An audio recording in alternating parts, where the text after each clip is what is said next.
Alright, welcome to my UFC 323 stream. I did mess with my audio settings a little bit, so let me know if anything sounds off.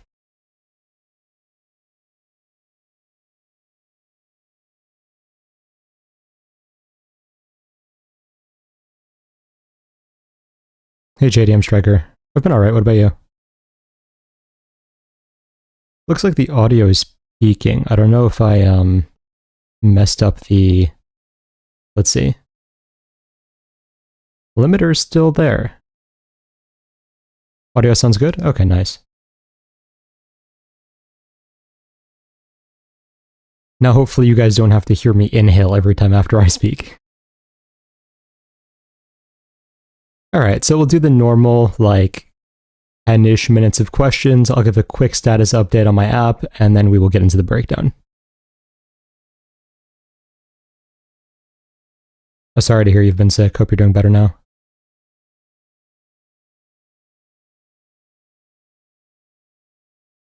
How confident am I feeling in the bets this weekend? Fairly. I think there is a solid amount of value on this card.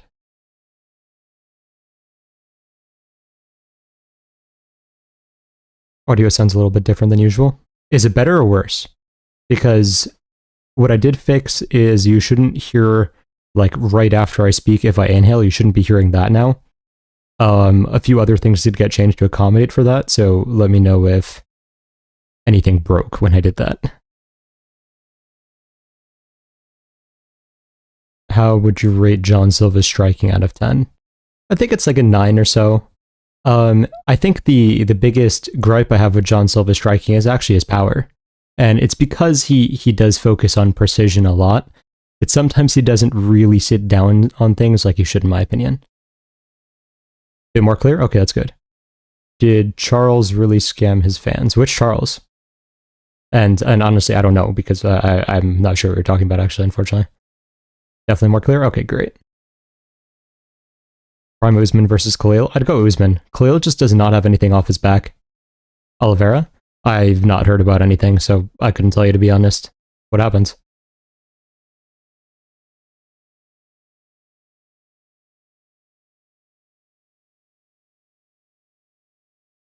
Charles pulled the same Telegram thing as Khabib? That is strange. Huh. What if Usman beat Leon and went to light heavyweight? I think Usman could have done well there against a lot of people. I think at the time he was talking about fighting Jan. I think that would have been tough for him, but I think there's a bunch of other matchups he could have won. I fell for a scam too. That's unfortunate. Why do you believe Tatsuro Taira will beat Moreno? We'll get to that in the breakdown. Jan and Van via the power of friendship. Fair.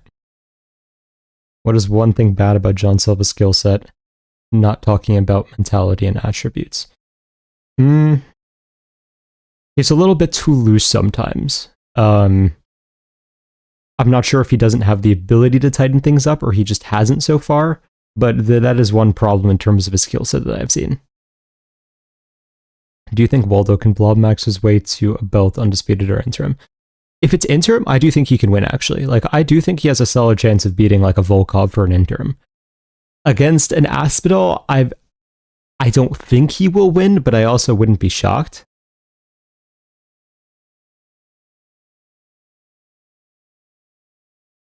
Who would have won, Zabit or Yair? Assuming it was 5 rounds, definitely Yair. If it was 3 rounds, I'd still lean towards Yair, but I'd be less confident.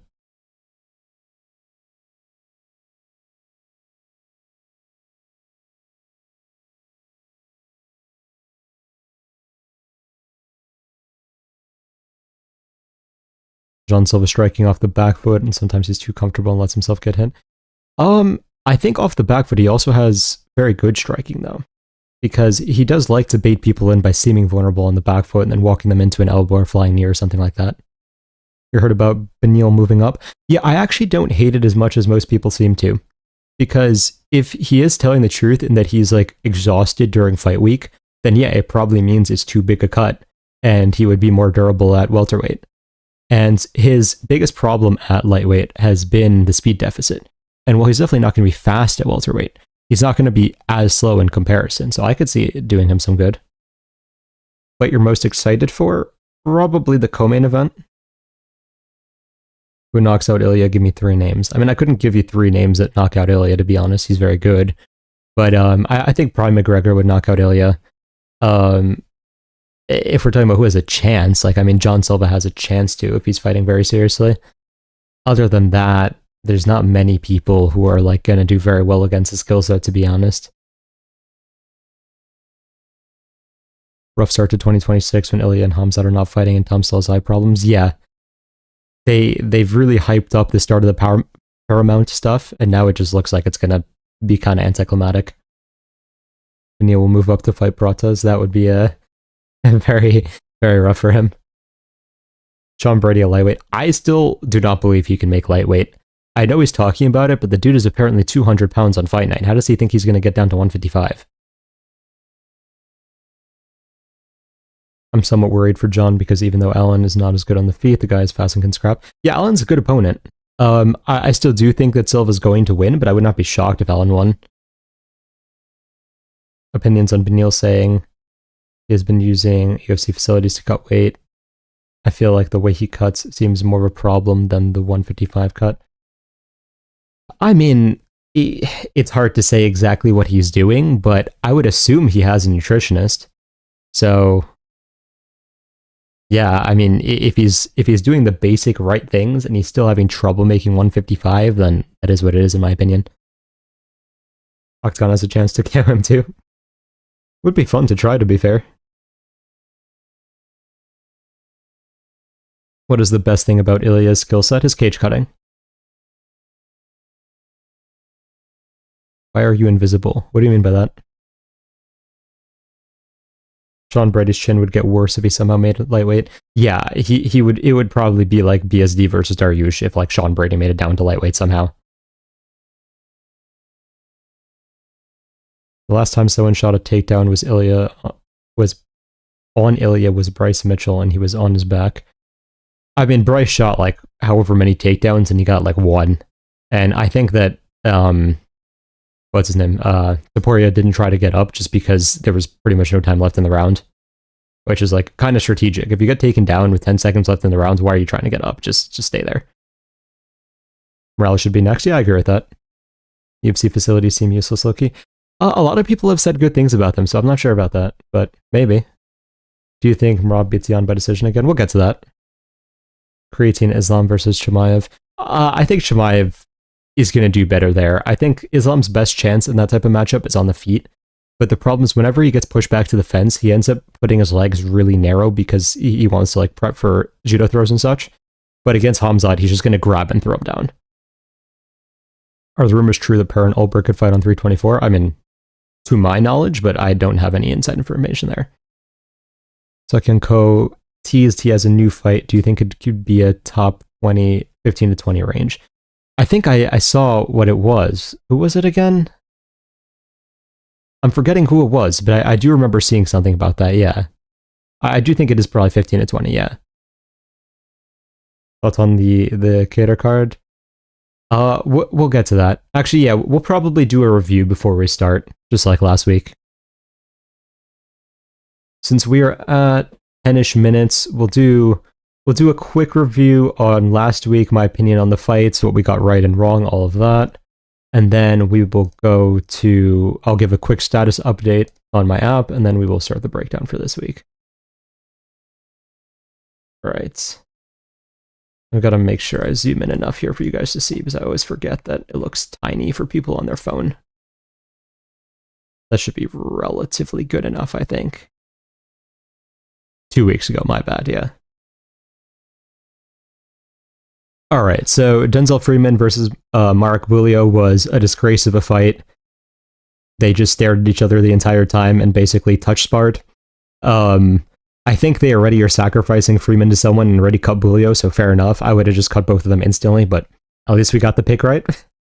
Aliyev versus Shamrock was a strange fight. I expected Aliyev to just get takedowns and lay him in most of the fight. He seemed to be very content with striking. Aliyev's striking looked significantly improved, so good on him for that. I feel like he could have finished Shamrock, though, if he had a bit more urgency. And they'll probably just sacrifice Shamrock to someone because he has a bit of name value, but he really shouldn't be in the UFC. He's not UFC quality. Aliev definitely has potential. He's still pretty young.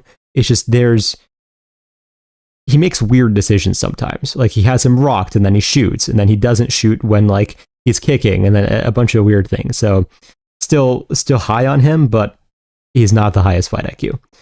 Nerdia versus Loader went pretty much exactly as I expected. Loader is not UFC quality. Just cut him, please. It's just watching him fight at this point is painful.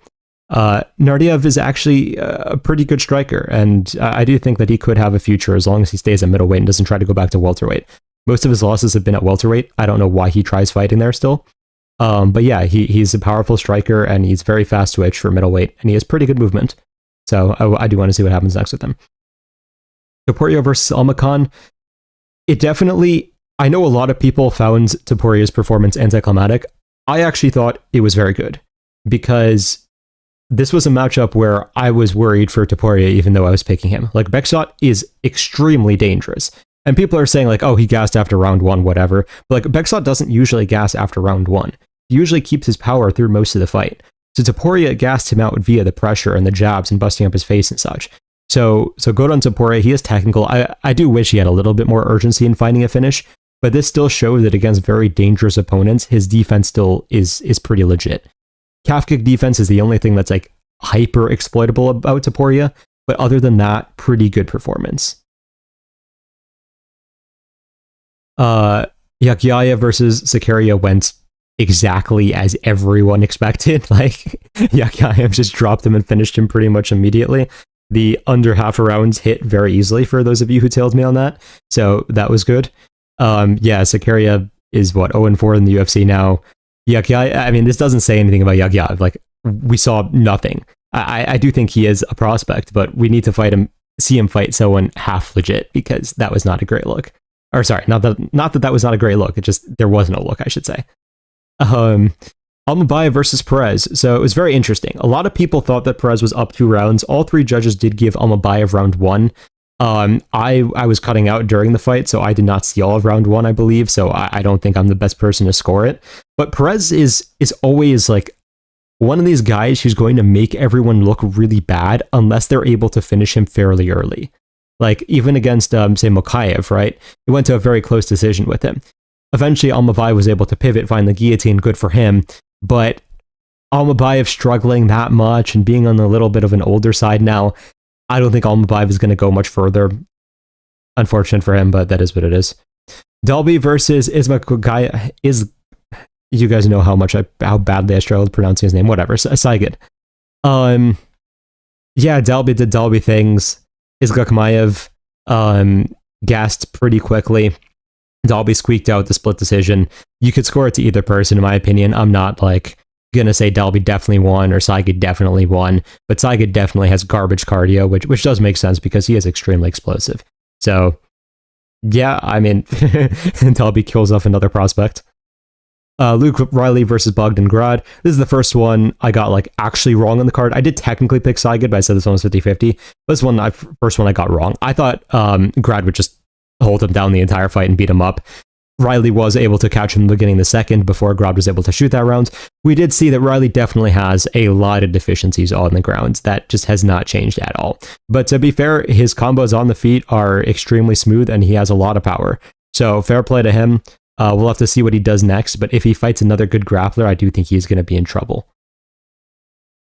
Horiguchi versus Ulanbekov. Yeah, Horiguchi looked great. I mean, honestly, he looked better than ever. And a lot of people were worried about him getting older and potentially slowing down this fight, but he did not show it at all. I think he honestly looked better than his last regional fight. So yeah, Horiguchi just beat him in every single aspect of the fight and made it look incredibly easy. His in and out movement is still there. He would be a very interesting matchup for Pantoja. I would actually like to see that fight, and I think I might actually favor Horiguchi there, because I think that his movement would give Pantoja a lot of problems when it comes to lining up his shots. So Horiguchi, if Pantoja does win this fight and maybe one more, Horiguchi may be the one to actually beat him. You think Tagir looked horrible, more terrible than usual? I mean, Tagir always looks terrible. He's just not a great fighter, realistically.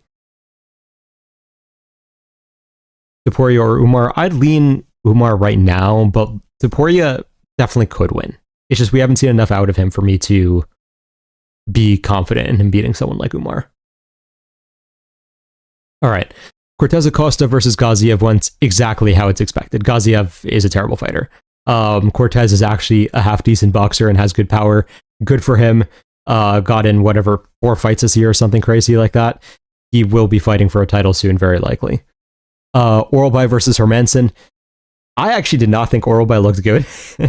I didn't know what the hell Oralbai was doing for a lot of round 1. It looked like he was determined to make every punch a knockout shot, rather than just putting together a combination. It eventually worked out for him, but he got me a little bit nervous there.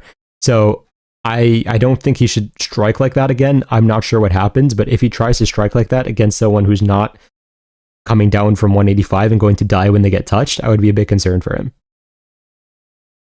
Man, I really thought Hermanson was going to get it done. Yeah, I mean, it kind of looked like it in the beginning, which was crazy.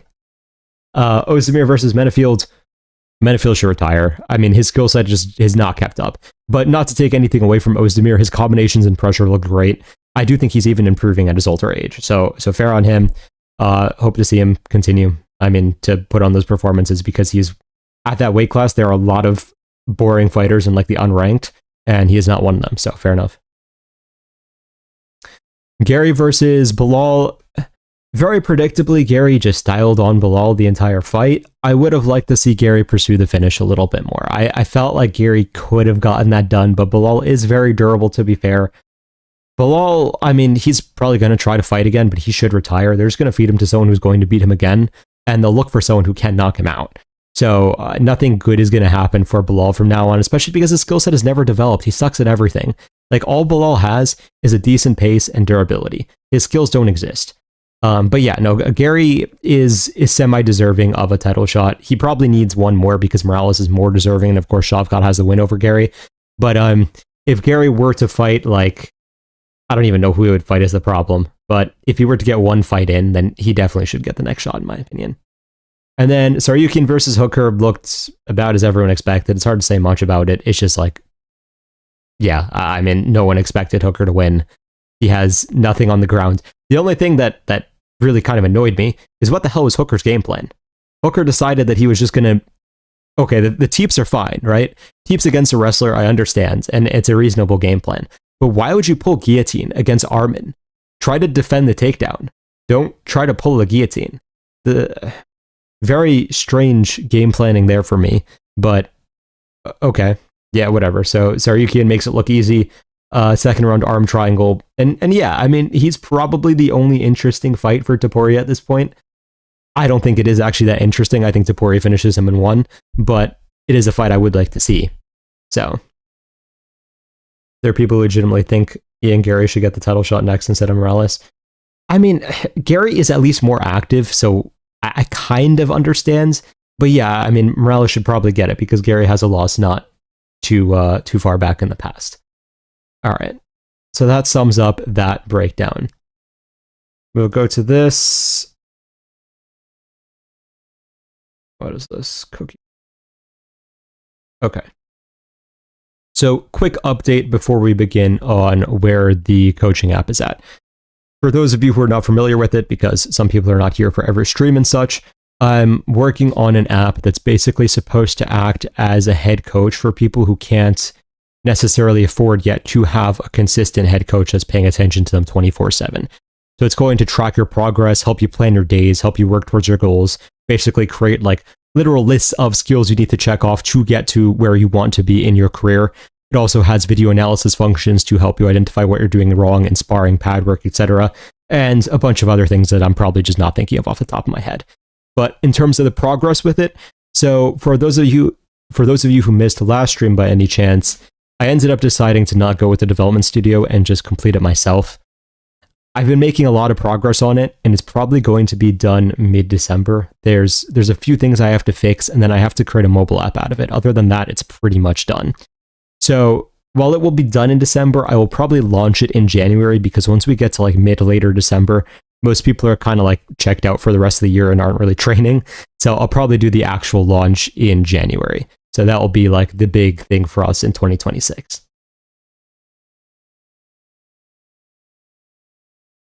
I live in a town of 6,000 people with no coach. It's going to be a game changer, Oracle. Glad to hear it. Yeah. I mean, I'm definitely going to release it to you guys first specifically before I make it overtly public. And yeah, and I'll make sure that we adapt quickly from there. So if there's anything you guys want more of in the app or something that you don't feel is working properly, we'll quickly change things up and make sure that it's working as efficiently as possible for you guys.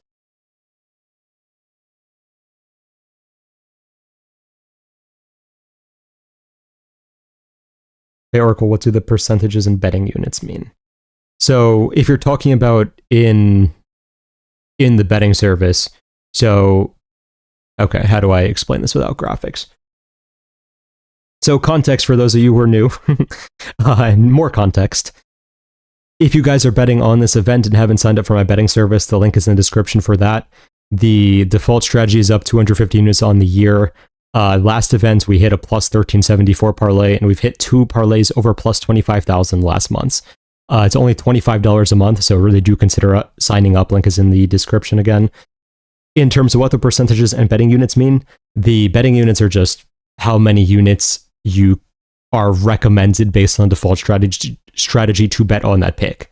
So if it says a certain fighter will win and it's giving you should bet 7 units, then the way I do it is 7% of your current budget. In terms of the percentage, that's just the percentage chance it thinks the fighter's going to win. But onto the breakdown, since we've talked about, we're like 22 minutes in. We'll get to this a little bit quickly now. So Naimov versus Santos. Let me actually, completely forgot to open my notes. Let me do that quickly.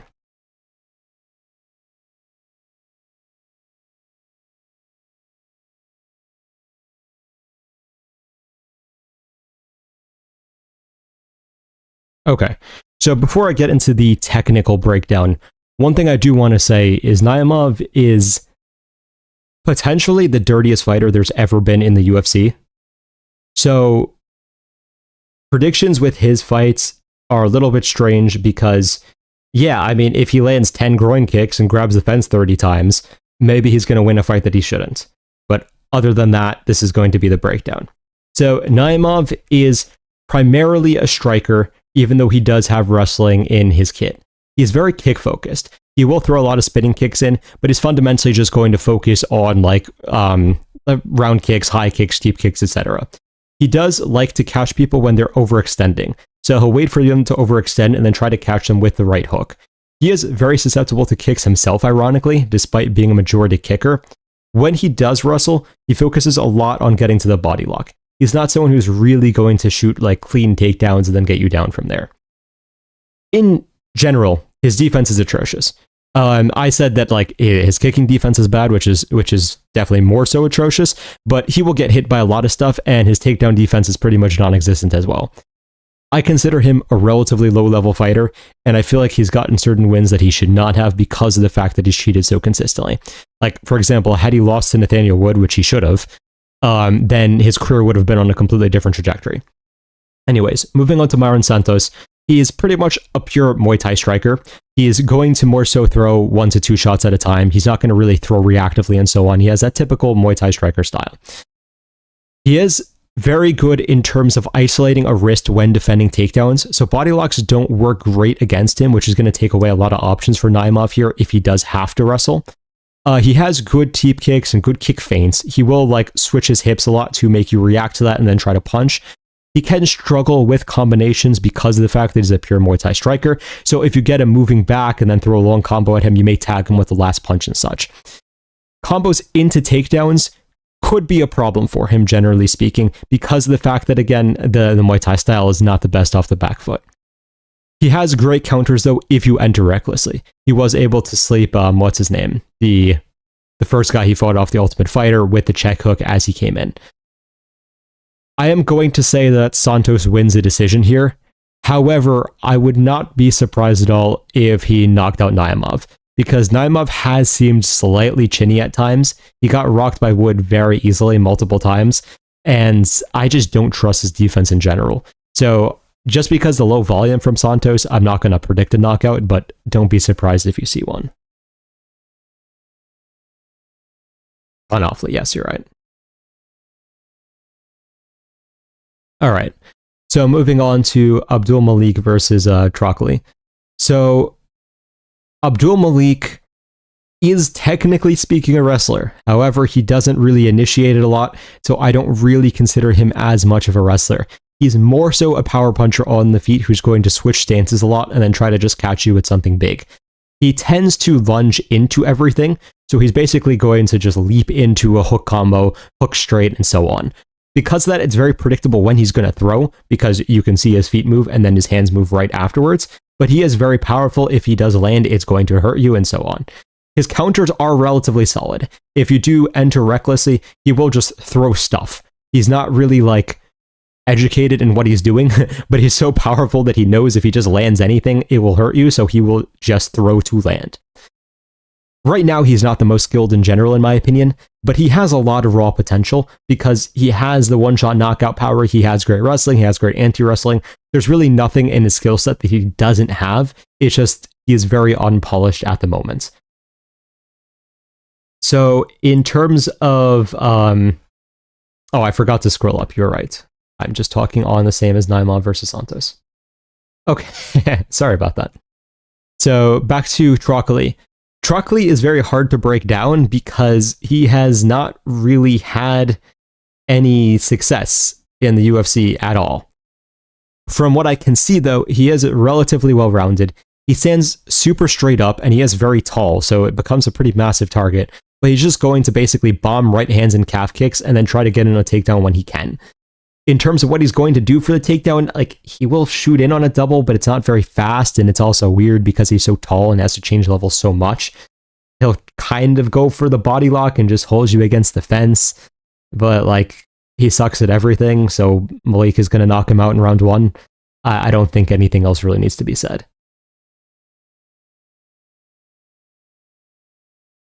Okay, so I'm not going to stay on that one too long. Let's move on to Iwo versus Aslan. Now we'll start with the polls. The first two, or first three, whatever that was, I figured probably aren't that controversial. But now let's get the polls going.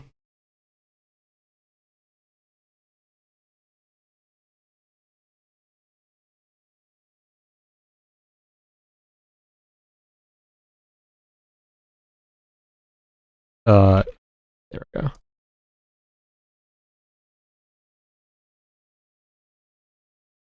All right, polls live. Started at... Oh, we're pretty 50-50 here. Slight edge towards Iwo, though.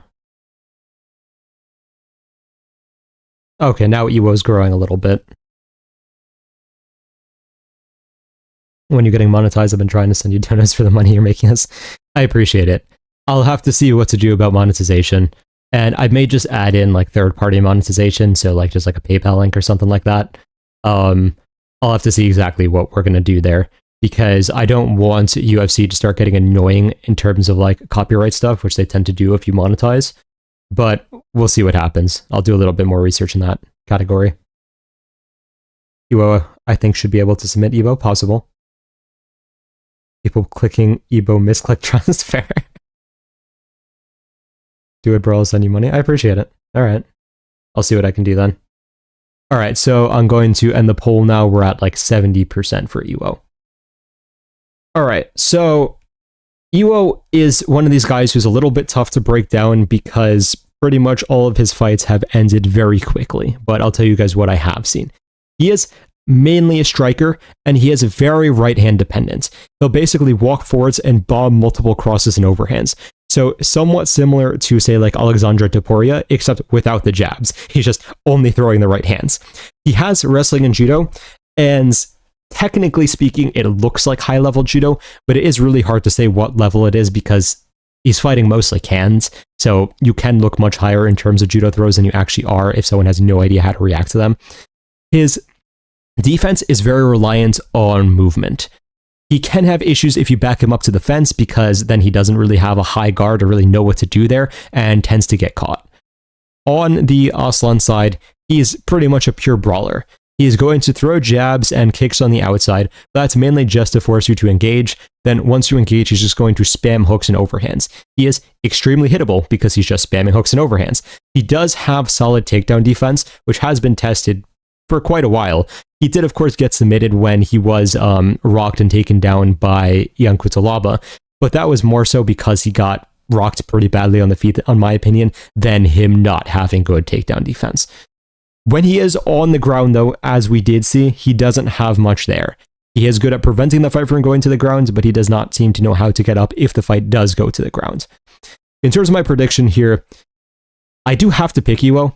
I think Iwo is the better fighter. It is a little bit weird, though, because if he really tries to get another highlight reel knockout here and starts brawling with Aslan, which I could see, then it kind of turns into a 50-50 where Aslan could land because he is a brawler by nature. So I'm going to, of course, pick Iwo as the better fighter, round 1 TKO, but if Aslan catches him, don't be at all surprised. It is a UFC debut.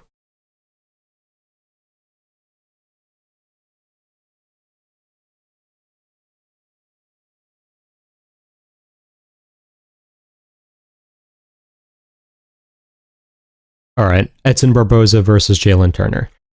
This breakdown is a little bit depressing because of how much Barboza has degraded, but Barboza is a Muay Thai striker, one of the earlier, like, high success pure Muay Thai strikers in, like, this generation, I would say. He doesn't really throw combos again because he is a Muay Thai striker. He will blast hard low kicks and mix up the targets as well. So he will start with the legs, then he'll come up top, then he'll just start throwing body kicks and so on. His response to the wrestling is mainly to try to time flying knees. He has okay takedown defense, but generally speaking, he wants to just get up if you take him down and then try to get closer and closer with the timing until he catches you. He does not fight well on the back foot, which is what we saw against Justin Gaethje. As soon as Barboza started backing up, his defense just kind of evaporated and he got caught pretty much instantly. But as I was saying, most of this is based on who Barboza used to be. Recently, his kicking game has not looked nearly like what it was in the past. Like, he's been slipping whenever he tries to throw spinning kicks. His durability doesn't seem to be there. It's just like he's unfortunately like the definition of washed at this point. Jalen Turner, he's a sniper striker, but he has some offensive BJJ. So if he hurts you on the feet, he is very willing to wrap up the guillotine instead of pursuing the knockout. He throws a lot of teeps and other kicks while moving forwards. Sometimes he mixes things up and throws the head kick, but it's very much like, okay, he's going to set that up for a round, maybe 2, and then try to go to the head. It's not a regular technique for him. He's mainly trying to find the right hand, and his timing is very impressive with it. However, his fight IQ is atrocious, as we saw by the attempted walk-off knockout against Moicano. That's not the only time he's done that in the UFC. And he makes other super weird decisions, like going to the ground at weird times. Like he took, what's his name? In his most recent fight. It's funny, every time I stream, I just start blanking on everyone's names. But in his last fight, he went to the ground and then got submitted by the triangle, where it's like he just had no business being on the ground there. He should have been fighting on the feet. Bahamondes, that's who it was. Okay. But anyways, so his combinations are mainly brawling style. He's much better when he is sniping with the right hands. So when he is getting pressure comboed, like we saw against Hooker, he does start having problems there. Once he does get taken down, he really does not much there. He does not have much there. He really needs to get back to the fence to try to get up from there. I am, of course, going to pick Turner by TKO. I think this should be really early. Actually, okay, I'm going to change my mind. I'm going to take Turner's submission here. I think he's going to hurt Barboza and then probably go for the guillotine. I think it's going to be very quick because Barboza is just like, if you're getting rocked badly by Jakar Close, and Jakar Close is also another fighter nearing the end of his career realistically, even if Turner is not like comfortable or confident in his career right now, this should be a really easy fight for him. So Turner submission round 1, I'm going to say guillotine.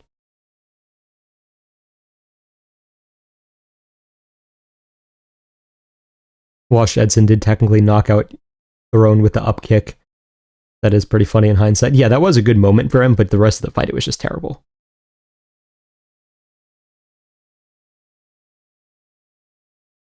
What do you think JDM should have done differently? We can get to that after the breakdown. I'll answer more questions there again. All right, moving on to Vettori versus Bruno Ferreira. So this is another one of these fights that I see people pretty much 50-50 on. I'll do another poll for this because in last fight, I don't think anyone was picking Barboza, but this fight, I think we will see a pretty close to 50-50.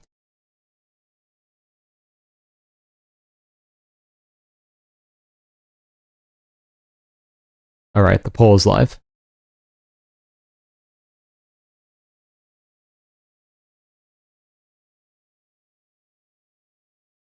We have 73% for Brunno. Interestingly, higher than I expected, actually. I don't know why I put a question mark after Brunno, but you guys get the point.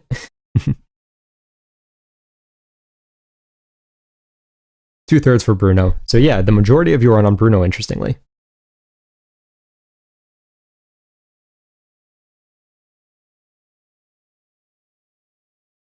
I'll end the poll in like 10-ish seconds.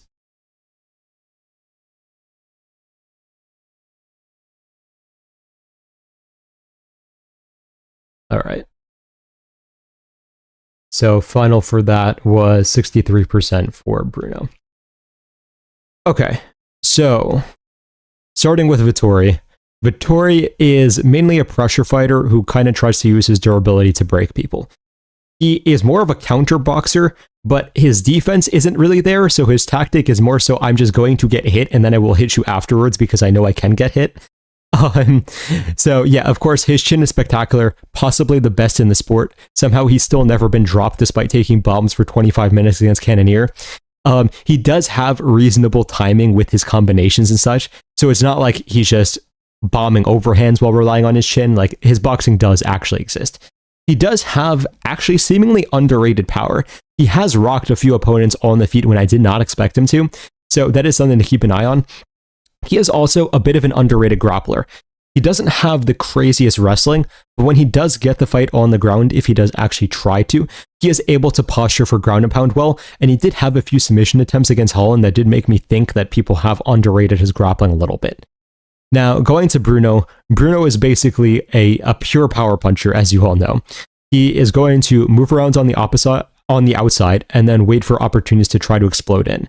His explosions aren't just one punch, they're multiple, so you can't just like duck the one punch then respond right afterwards. He's going to usually jump in with the cross and then a hook right after, maybe two hooks and so on. He does have a judo background, so he does like to get to the body lock and then use throws to get the fight to the ground and such. He will change up his style and start moving forwards if he isn't having success on the back foot, but he is definitely less comfortable pushing the pace on the front foot.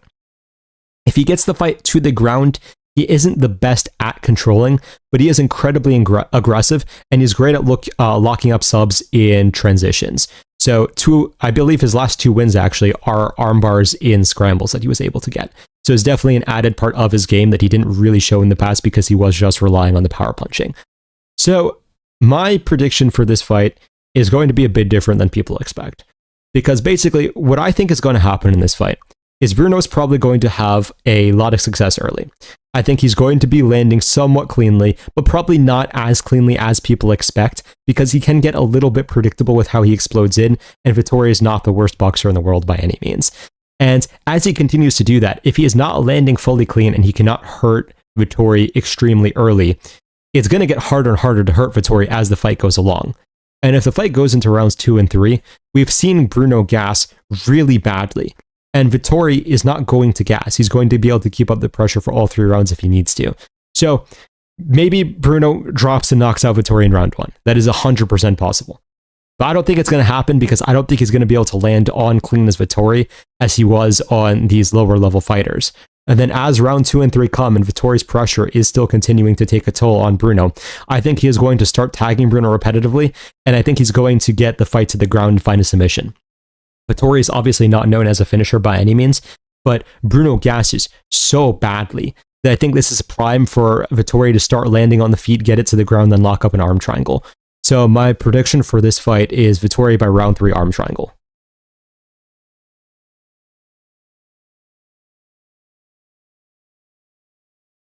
Who has Vettori rocked? He rocked Dvalishvili. He rocked, let me see, who else? Let me see if I can remember the fights.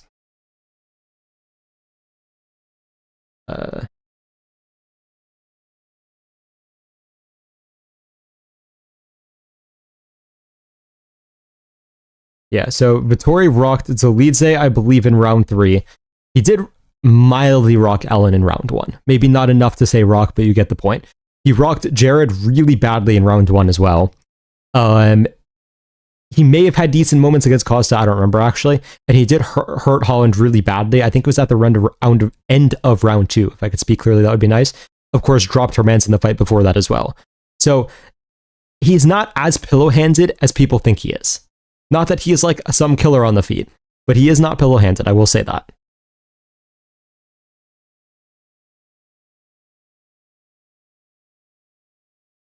All right, moving on to the prelims, Nazim Sadykhov versus Faraz Ziam. Let me put up a poll for this one.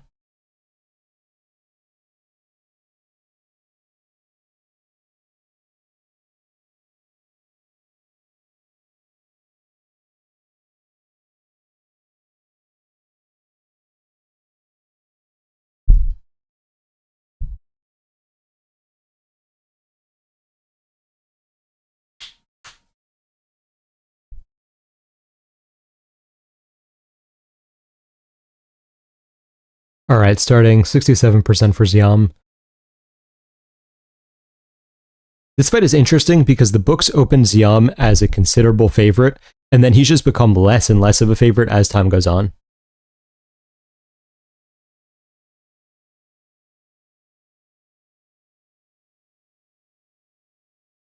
I put Ziam in my parlay as well. He should get the KO. Be interesting if he could get a finish here. Ziam has such odd UFC career. Yeah, he does. We will get into that. Thoughts on no UFC for 6 weeks? That's not going to be fun, but it is what it is. Happens at the end of every year. Actually, speaking of the no UFC for 6 weeks, I am going to try to still stream in the meantime so that we're not just without UFC stuff completely. So I am trying to figure out exactly where we're going to take those streams. We're at 70% for Ziam. I'll end the poll here.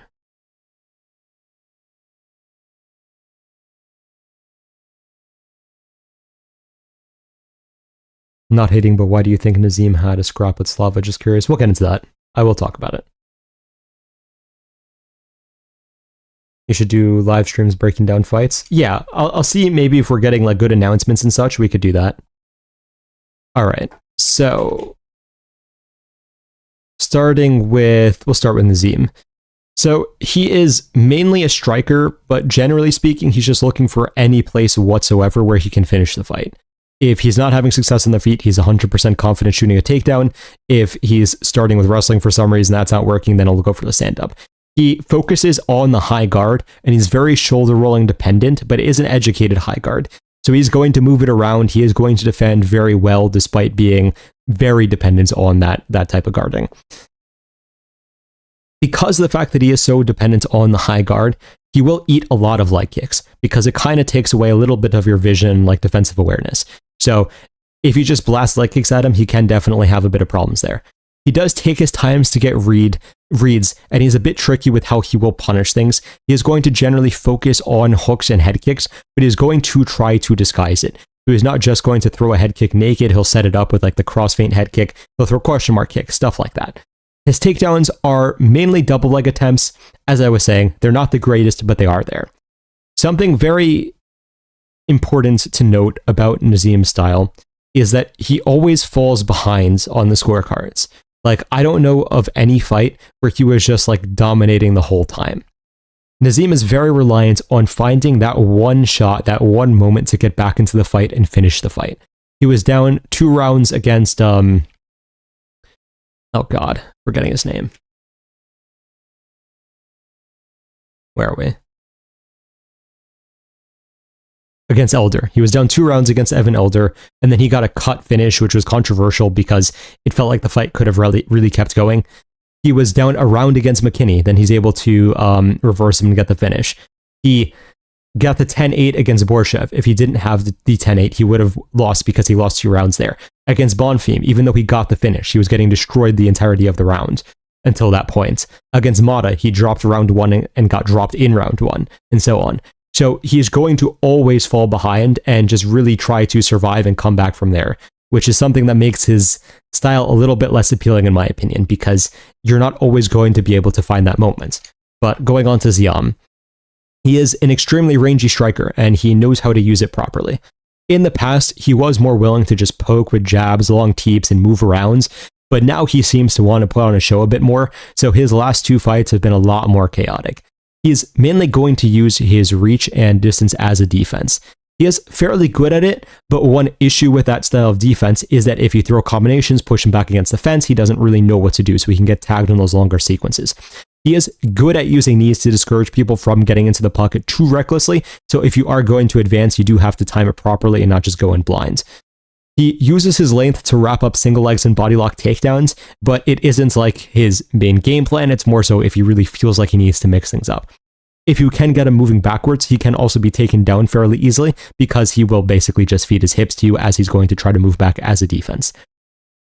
As you guys can probably guess from the way I'm breaking down this fight, I am going to predict that Ziam wins by decision. It could be a knockout here. I would not be surprised if Ziam was able to time a knee on Sadikov because of the fact that Nazim is so reliant on the high guard and he's going to try to wade into the pocket with it. It feels like a fight where Ziam just keeps blasting the knee, eventually maybe finds it and clips Nazim. But in Ziam fights, you do always have to predict decision, in my opinion. So yeah, I think Ziam's going to win a very dominant decision, 30-27. For us, Ziam is overrated. To me, his striking is very simple, one thing at a time. I mean, you could say that about Topuria, though. Topuria's striking is very, very simple, right? He's mainly just throwing overhands and left hooks. But if you're very good at timing and you know your distance, you can make simple things work very well. Ziam has been making me rich over the last couple of years, so it is respected. Yeah, I agree with that. Thoughts on Malcolm Wellmaker getting a boxing coach as he didn't have a striking coach before? We'll talk about it after the breakdowns.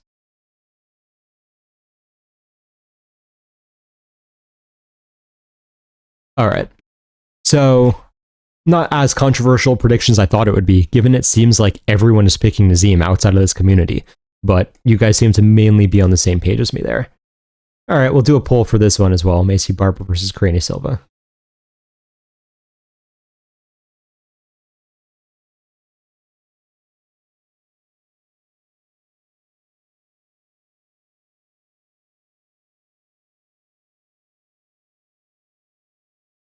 All I know is that people were not rating Ziam like 2 fights ago, and everything I've seen from Nazim has been super impressive.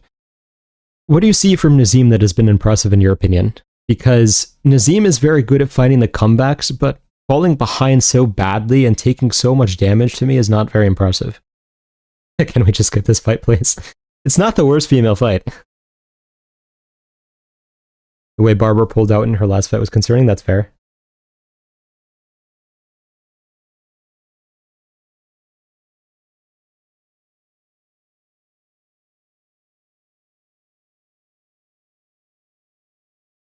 I pick Barber because she's prettier. Fair enough, I guess. Usually people use the opposite logic in WMA, but fair enough.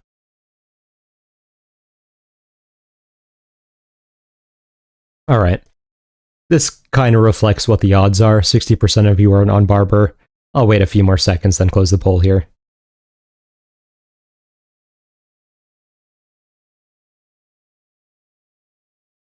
Alright, yeah, seems like we're ending at 59% for Barber.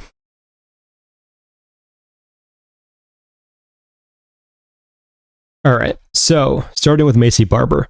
Macy Barber is basically the definition of an educated brawler.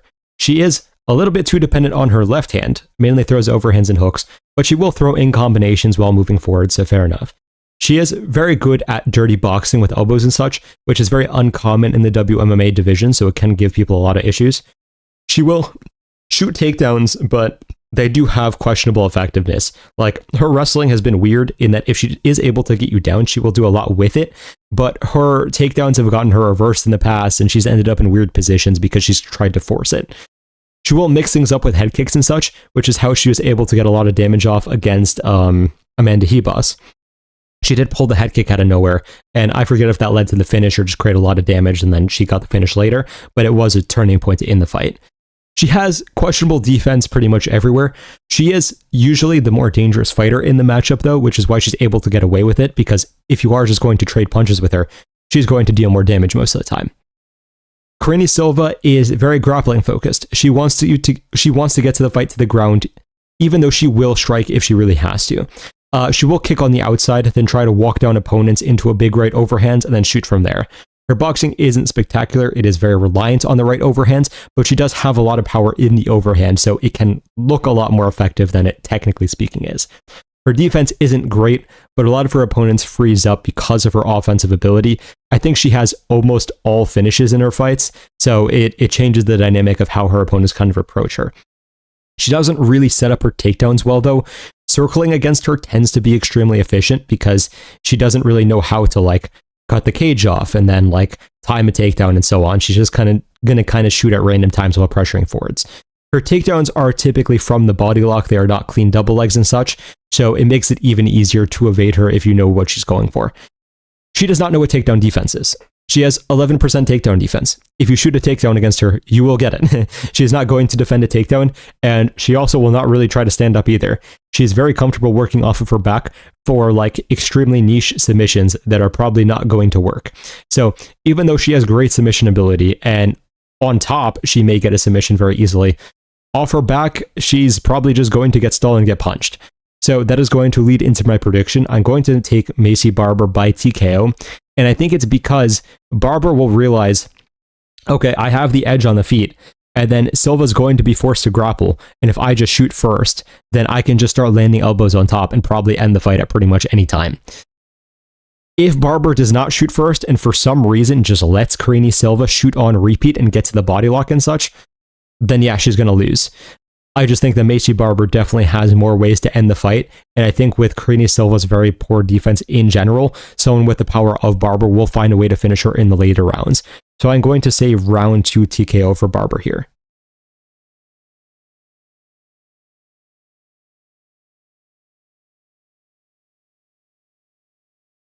The Barber versus Blanchfield fight was on my birthday. I will never forgive her for getting implants and missing weight. Valid. I think last time she threw up a triangle with both arms out. It's something along those lines. She threw up, like, apparently it is a submission, but it's a very, very difficult one to land.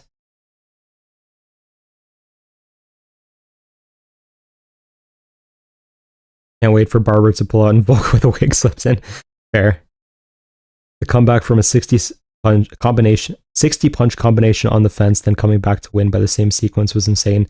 And the question mark kick he hit on Bonfim was sick. Yeah, so Nazim is a very entertaining fighter, but entertaining doesn't always mean good. If you're in wars, that doesn't mean that you're a good fighter. It just means you're a very entertaining fighter and you're very equally skilled with your opponent. So I feel like sometimes it's a bit of a fallacy where, like, fighters put on really entertaining fights and then everyone thinks that they're good. It's more so like, okay, they're just okay, but they are very entertaining in a firefight type of thing. We'll put up a poll for Terrance McKinney versus Chris Duncan next.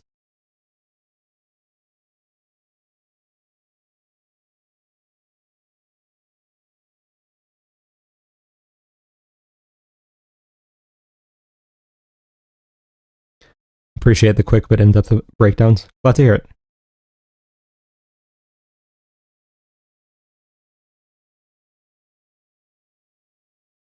Kind of like Chanko? What's kind of like Chanko? Right now, 65% on McKinney, which I'm surprised about because he's the underdog, but it's interesting.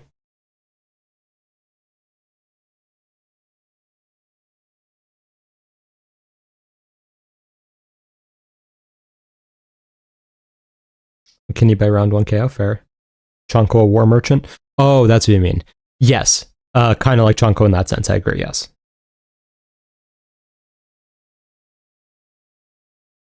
Volk Lopez prediction? I'll get to that after we get through the main events here. Alright, 58% of McKinney. That's relatively fair.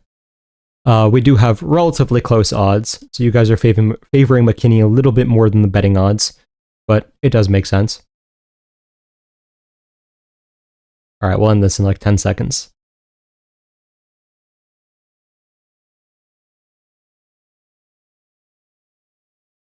Alright. McKinney ends the poll at 59%. So let's get into the breakdown on this one. Starting with McKinney. McKinney is the epitome of a glass cannon, first round finisher. He is going to either kill you in round 1 or die either later round 1 or sometime round 2. He is very good at taking the fight where the opponent is bad. So if you are a great striker like Slava is, he will just take him down and submit him. If you are a good grappler, then he will just try to knock you out very quickly. He's good at using his opponent's kicks to time his entries when he does want to wrestle. So even though he's very explosive, he doesn't force the wrestling. He does make sure that you give him the opportunity to set it up. He's ridiculously good at scrambling early. If you look at the Slava fight and compare his scrambling against Slava to Hooper's against Slava, you could see that even though Hooper is technically speaking the more skilled BJJ practitioner, McKinney's just better, like especially early when he has the explosiveness. His scrambling is just insane. His striking is very fast and powerful. He will use a lot of different techniques from straights, hooks, knees, etc., and he times them extremely well. So he has had combinations where he starts with the punch, sees you dipping, throws a knee right behind it, and catches you.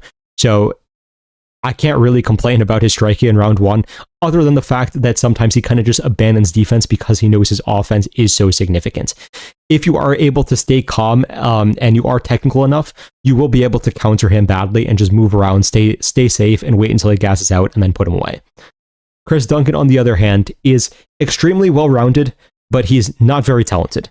He's one of these fighters who finds a way to win, but it feels like they shouldn't, if that makes any sense.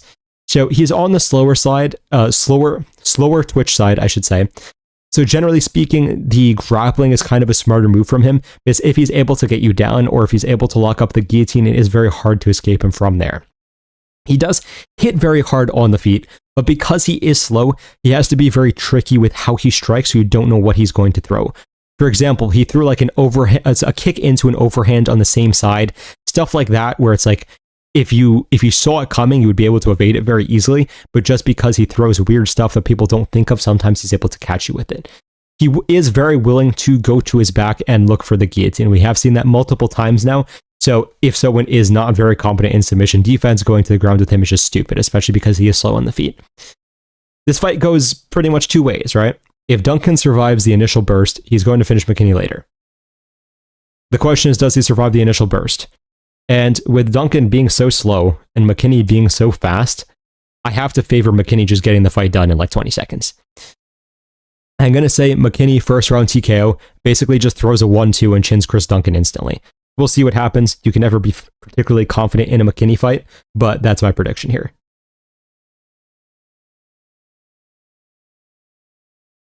Duncan is not elite anywhere aside from having 2 health bars, but he's smart and disciplined. His elbows against Mateusz were a nice adjustment. Yeah, he's very good at finding a way to make things work.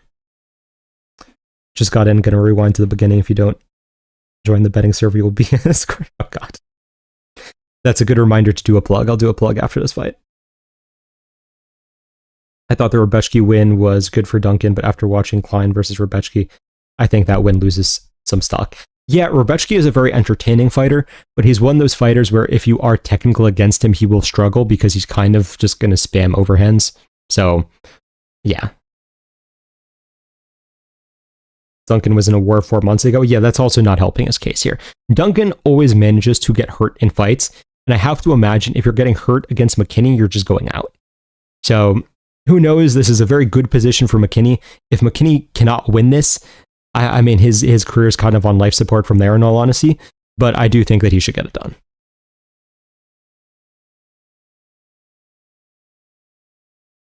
Duncan is good, but he's very hittable, gets dropped almost every fight. McKinney is a lot more disciplined in his fight style now and definitely has realized his skills. I think McKinney will win. Yeah, I agree. All right, Grant Dawson versus Manuel Torres. I'm going to put up a poll for this one.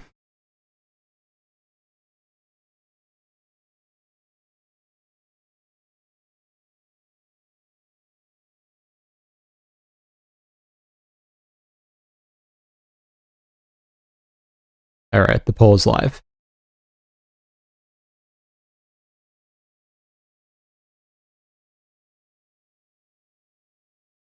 Starting with 77% for Torres. Okay, he's dropping a little bit now. How much do Pyotr's blessed Chinese genetics favor into the Merab fight? We'll talk about that in the when we get to the breakdown there. No man who gets slept by Bobby Green is surviving Torres. Fair. Definition of a 50-50 fight. Fair. Late as always, can I get quick picks? Yeah, sure. Well, let's pull this live. We'll do a little bit of a recap. All right, so going back to the beginning. We have Santos decision, but don't be surprised if there's a knockout. Malik round 1 knockout. Iwo round 1 knockout tentatively. Jalen Turner round 1 submission after dropping Barboza. Vettori round 3 submission via arm triangle after Brunno gasses out. Cross 30-27 decision, just staying safe and just poking at Sadikov. Barber round 2 TKO after taking the fight to the ground. McKinney round 1 like 10-second knockout.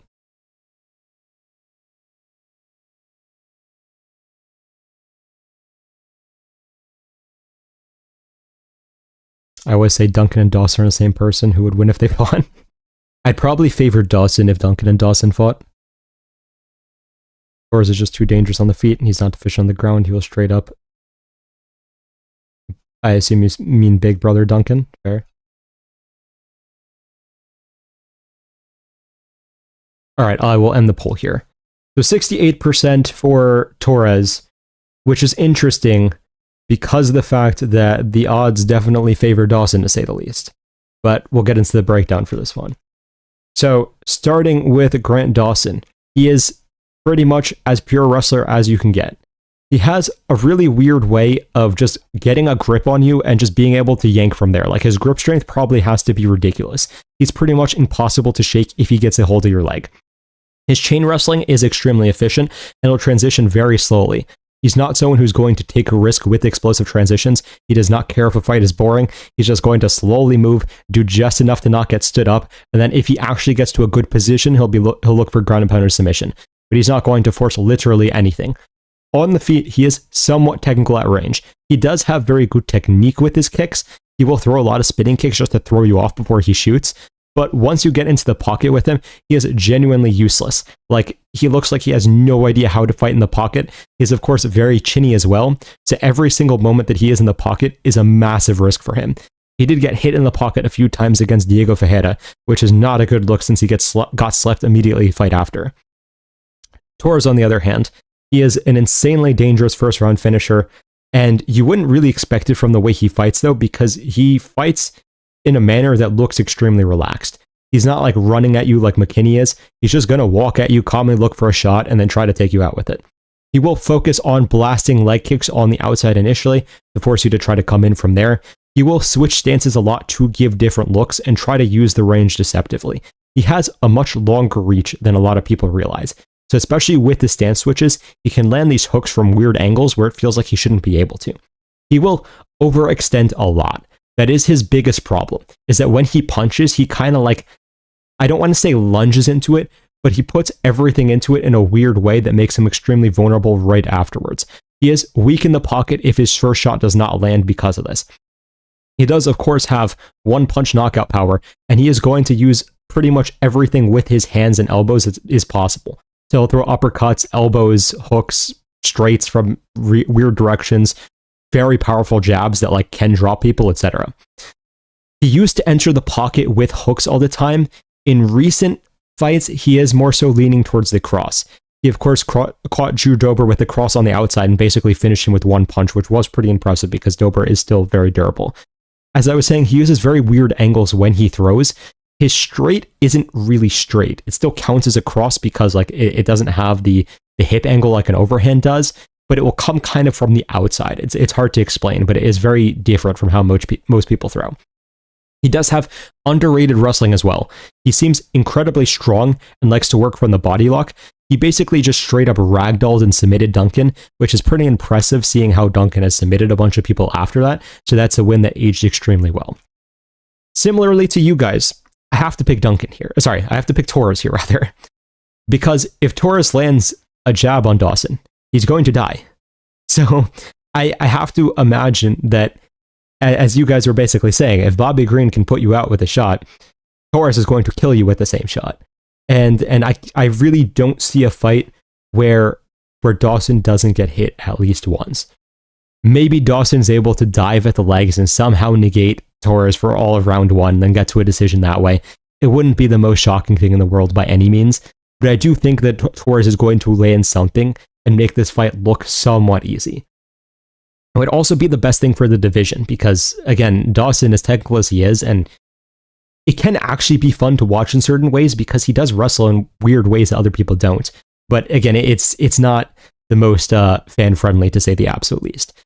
I think the fact that this fight was made says a lot, because you know the UFC doesn't want Torres to lose because he has a following, he has his country behind him, and he's extremely entertaining. You know the UFC does want Dawson to lose because he lost to Bobby Green when they were trying to give him the layup, and he doesn't exactly have that many fans.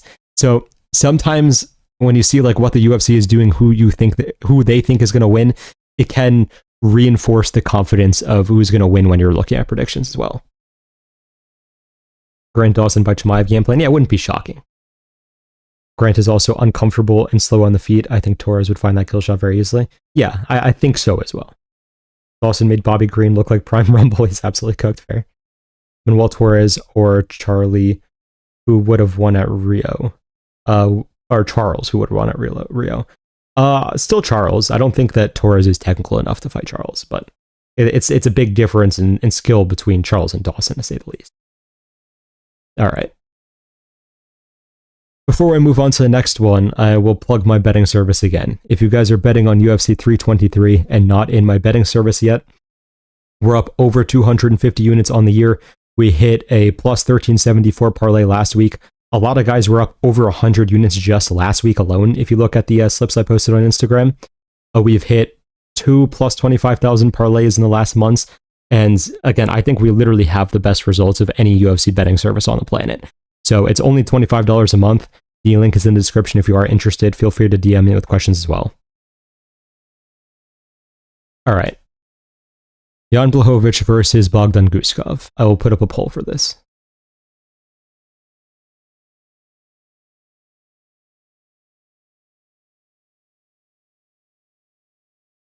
Poll is live. I love Octagon Oracle. Thank you. Appreciate it.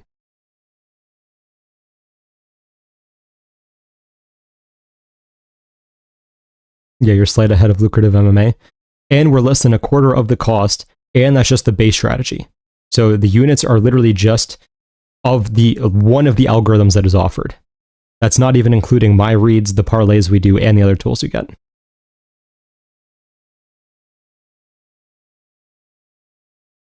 Reminder, Jan was robbed against Pereira and Ulberg. Valid. People forget, man, Jan invented the leg kick of doom and destruction at the age of 40. True. I'm up 10 units on your picks alone. Glad to hear it. I don't know who wins, but people are overrating Jan just because he lost a lot of close fights. I don't agree with overrating Jan. I think the concern with Jan is always going to be his age at this point. But like, Jan is a very technical fighter in general. So you get everything for $25 a month? Yeah. $25 a month literally gives you access to everything.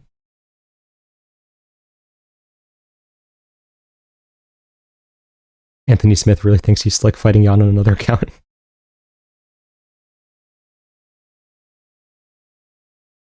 John versus top 5 lightweights. I'll answer that after we do the full breakdown. What are the payment options? Do you know? It's basically anything that Stripe offers. So it's just Stripe payment processing that lets you do credit cards, Cash App, Google Pay, Apple Pay. I think it has like Klarna also and a few others.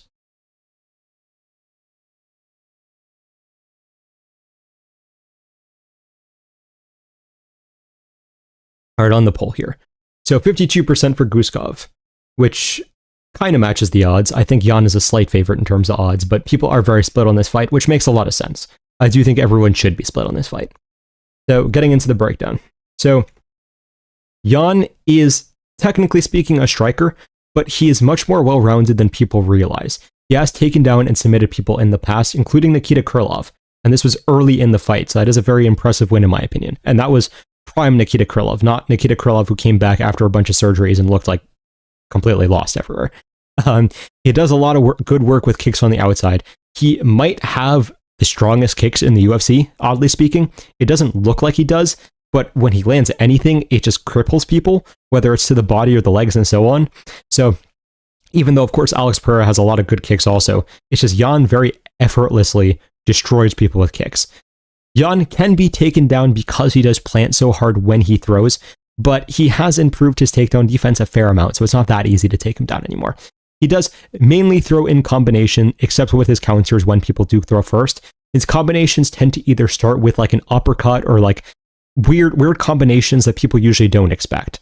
I think against Ankalaev, he was starting a lot of combinations with like uppercut cross into like switch stance hook and stuff like that. You can pick at him on the outside if you can avoid the explosions. Like there are definitely ways to point fight against him because of the fact that he's reliant on the power and like big moments rather than volume. On the ground, he kind of tends to just hold guard. He doesn't really have a dynamic game in terms of getting up, but he does have BJJ, so he can like get onto arm bars and stuff like that. If he does get you down himself, he will look for submissions more so than ground and pound. So he's very willing to like try to get to the back, try to get to the arm triangle. He's not really just going to hit you, which is, in my opinion, a bit of a deficit because if he did just try to hit people, he would probably get them out of there a little bit more easily. Bogdan Guskov has a very high emphasis on counter-striking. People talk about his power a lot, but it usually, well, not always in his fights because of the circumstances, we'll get to that, but let's just say that he wants to counter-strike mainly. He'll try to pull you in by keeping his hands low and try to like bait you into entering and then punish with quick shots right afterwards. It's a very risky style because he does end up eating a lot of damage because of the fact that his hands are low and he wants you to enter. If he goes first, he's in big danger of being countered because he throws in a very like fully committal way that isn't even the most technical and he's not really great at resetting. His grappling does seem to have a lot of deficiencies. When he got taken down by Elikana, he seemingly had no idea what he was doing. He does have some offense BJJ, of course, if he is able to hurt you, but on his back, if Jan is able to get on top, let's just say, I don't think the fight's going to go well for Guskov from there. This fight is tough to predict because Jan is so old. If Jan was a little bit younger here, I would be very confident in Jan because he's the much better fighter. But there's the concern here that if Jan's a little bit slower now, and Jan was never the fastest to begin with, and Jan enters with a combo, is Guskov going to be able to counter him because Jan's not going to be able to disengage as quickly as he used to? My prediction for this fight, predicated on one singular moment, when Guskov was fighting Elikana in round 2, and Elikana was completely gassed, exhausted, and hurt. Guskov missed about 20 punches in a row on a target who was just dead. Guskov's accuracy is abysmal. Like, yes, he was able to find the shot on Krylov, right, who just wasn't himself anymore and such, and like a very gassed Ryan Spann. But if you can't hit and put away someone who's trying to let you finish them, I don't know what you're doing. It was like one of the most embarrassing moments I've seen from a winning fighter in the UFC. So I have to pick Jan because even if Jan is slower, I think that he's going to be able to evade someone who has such terrible accuracy. And I think that Jan, of course, has the option to use the takedowns here and try to work towards a submission. So I think Jan's going to land a little bit of damage on the feet, then use the fact that Guskov is very open to the takedown, get him down, and find the arm triangle submission here. So my prediction is going to be Jan by second round arm triangle.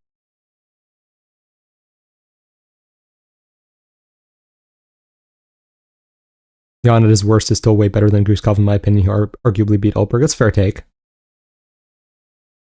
Jan is one of those fighters that can slow down a fight to his pace.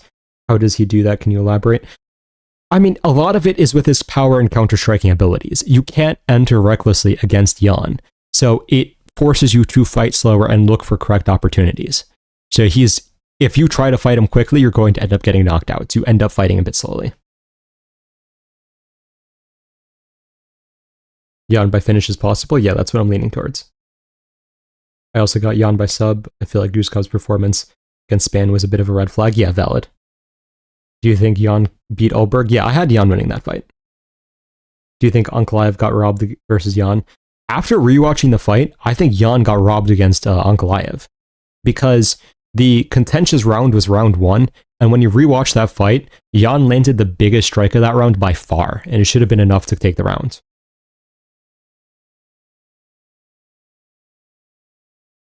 Thanks for the insight, no problem. All right, moving on.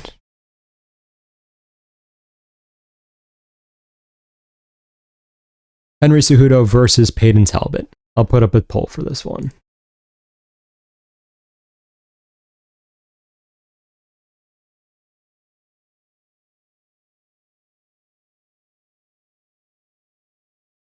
All right, the poll is live. Oracle, you won me $500 from $8 from combining your long shot parlay and a prop bet on UFC Cater. You're the best. Glad to hear it. Thank you.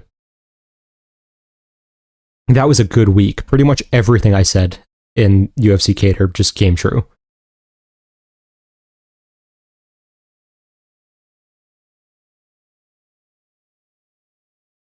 We have up to 70% for Talbot.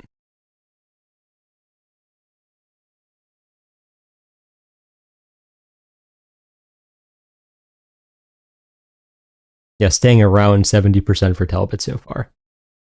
I'm surprised Gary couldn't finish Bilal. Yeah, that was... Bilal is very durable, to be fair.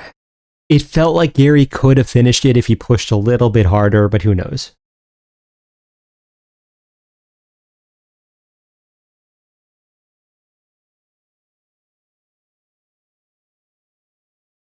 Up to 70% for Talbot still. Yeah, we're hovering in that range. I'll give it a few more seconds and we'll end the poll. What was your scorecard for Bilal Gary? I had Gary 30-27. I'm curious to see what you think of this fight. I know you're not huge on Talbot. Yeah, we'll talk about it in a second. All right, ending the poll here.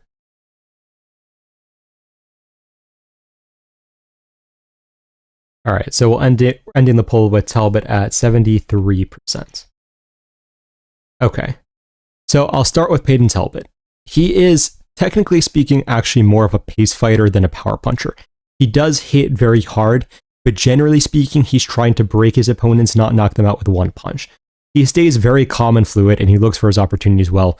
He's going to use a variety of technique and pivot on the fly, which kind of works with his whole calm personality in the fight. He is so offensively focused that he doesn't really pay attention to defense in general. That's why he got into trouble against Barcelos, because of the fact that he's just going to move forwards and throw stuff. Well, if you time him properly, you can shoot under, you can get him down, and so on. His scrambling has definitely improved, but the holes are still there. Felipe Lima did still get him down multiple times, even if he wasn't able to keep him down for that long. The biggest problem with Talbot, which I have talked about before, is his striking defense. Because he's so offensively minded, he doesn't defend himself pretty much seemingly at all. Like, Felipe Lima lost that fight not because he was getting outstruck, just because he decided not to throw on the feet, despite the fact that he was winning on the feet when he did throw. It was a very strange fight where it seemed like his game plan was so focused around the takedowns that he wasn't able to pivot, despite the fact that he was having so much success when he did strike. So I'm not as high on Talbot as a lot of people are because of that very, very obvious hole in striking defense. But moving on to Cejudo. I'm calling him a karate stylist. I know everyone's going to be like he's an Olympic wrestler, whatever. He hasn't been a UFC MMA wrestler. He's basically been a karate stylist in the UFC. He focuses a lot on kicks, especially the calf kicks in recent times. He will move forwards and really just blast it. If he throws a straight shot, it's usually the cross by itself. He will throw hooks in the pocket to try to fight within his range because he does have the shorter reach. He is a very high fight IQ fighter in general, right? So he understands where he needs the fight to be. If you have a longer reach, he's going to make sure he keeps the fight in the pocket when he can. If it's a fight where he's worried about you moving around a lot, like against Dominic Cruz, he's going to focus a lot on the calf kicks and so on. When he does decide to wrestle, he's best with trips, not really singles and doubles. He will initiate on, say, like a double, a kick, and so on, but then once he's there, he's going to go usually for like the inside or outside trip. When he gets a takedown, he doesn't really have much on top. Like, if you look at his takedowns, he'll land like a few punches, nothing really significant, no submission attempts, and there's no real threat of him hurting you from that position. So you can just give your back and try to stand up from there because he's not going to really do anything about it.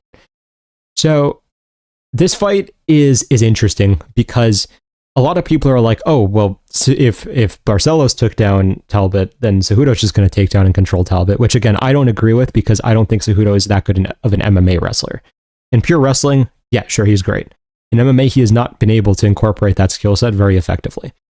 So I don't think that he's just going to take down and hold down Talbot like Barcelos was able to. However, I do think there's a chance that Cejudo is able to hurt Talbot on the feet because he is going to also see that Talbot's striking defense is abysmal, and he may just be able to blast the cross repetitively and hurt him a lot.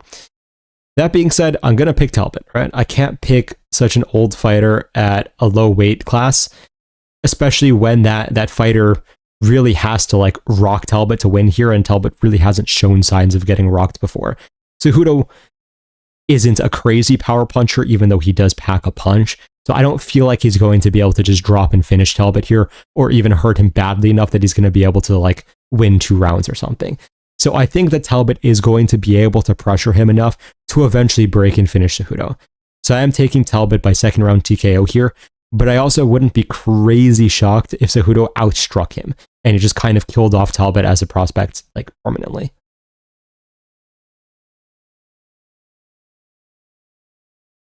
I think at this age, Talbot will reverse takedowns and end up on top or circle up. Very possible. Henry's biggest mistake was his fake retirement. Yeah, I agree. Why is Cejudo's top control so bad, even though he's good at wrestling?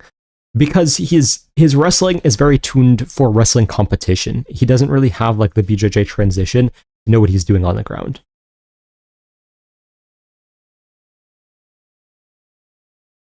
Cejudo is not going to be the first person to rock Talbot. Yeah, I agree.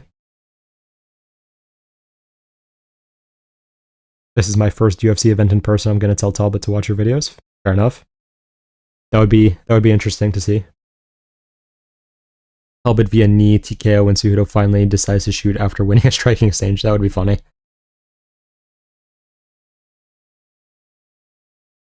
I still see him as a future champ, not that he cares about that. We'll see. We'll see what happens.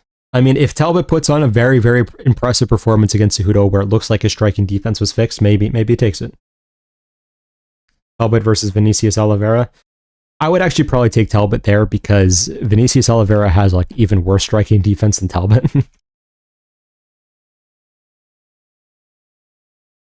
All right, Moreno versus Taira. I will put up a poll for this one as well.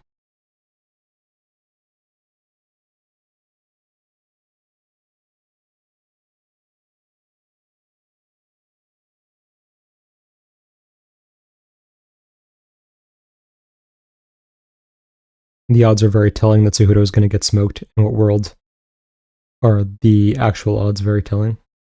I'm confused what you're saying.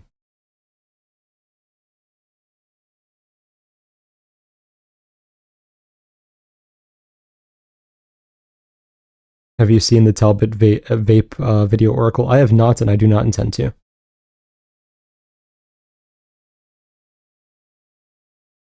%67% for Taira so far. 2 of you say Taira. 1 person says I got Moreno in my parlay confident pick. Interesting. Moreno, Taira by points for sure.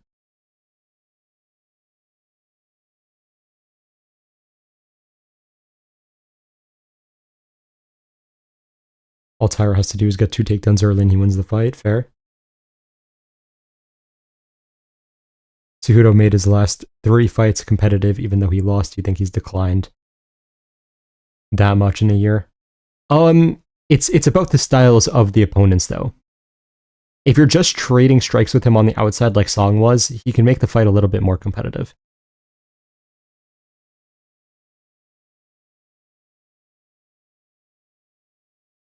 This one and the Guskov fights are by far the most 50-50 on the card, maybe. Alright, so we'll end the poll at around 65% for Taira.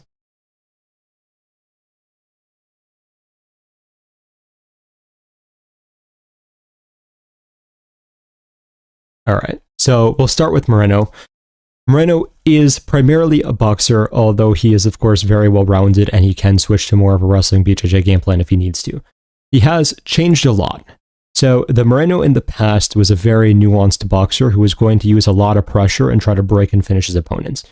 In recent times, he's a little bit more of a point fighter who's going to use like big overhands and hooks from the outside to try to catch you, get points, and then just move on from there, basically.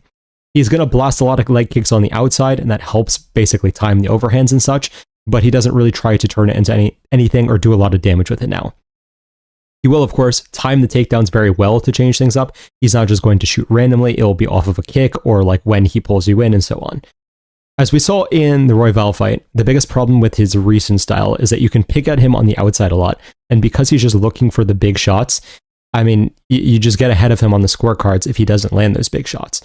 He is very open to counters because he commits so much to everything now. When he was focusing more so on like the double jab straights and then like more complex combinations in the pocket, he wasn't really as open to counters. But now again, he wings the overhand. You can throw something right after and catch him. Moving on to Taira. Taira is, of course, an amazing wrestler and grappler. A lot of fighters only have one or the other. Taira is impressive in the fact that he both has the ability to get you to the ground, and if he gets you to the ground, you are not getting up. On the feet, he is not going to rush. He's going to focus mainly on kicks and singular straight shots. He knows that he is not a stand-up fighter and is not going to force it. He doesn't really throw in combos much, which is a bit of a risk, especially because he has no real head movement. So if you throw combos at him, you can catch him. When he wrestles, he'll shoot, then try to get to the body lock and then to the back from there. He will use a variety of takedowns, but generally speaking, he wants to be able to get the back control, knock up the body triangle. If he ends up on top without the back or the body triangle, he will work to slowly progress and deal damage simultaneously. So he'll ground and pound, then try to like pass guard, and then as he gets further and further ahead, he will just keep hitting you and working with his legs at the same time until he can get all the way to mount or the back.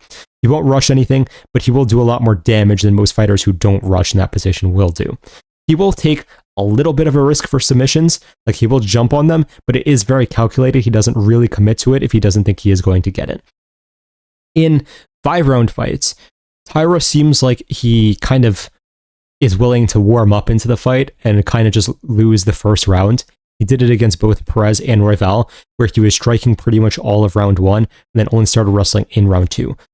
In 3-round fights, he wrestles a lot quicker, so I don't expect that same game plan from him here.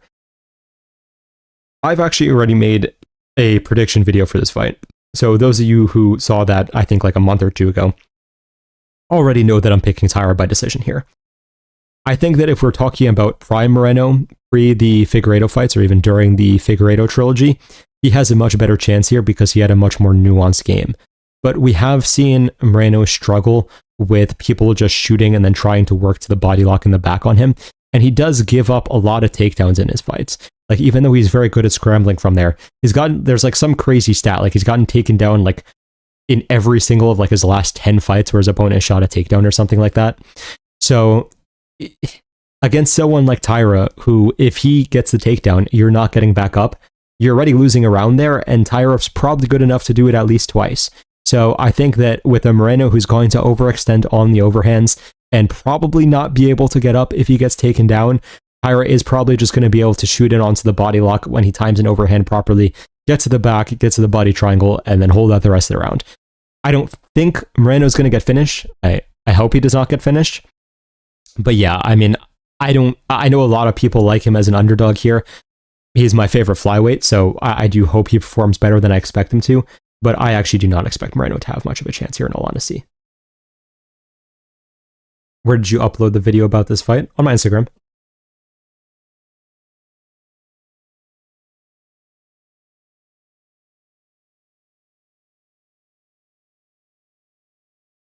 So does he beat Pantoja or what? Yeah, I think Taira is a very bad matchup for Pantoja, especially because he's had a little bit of time to develop now.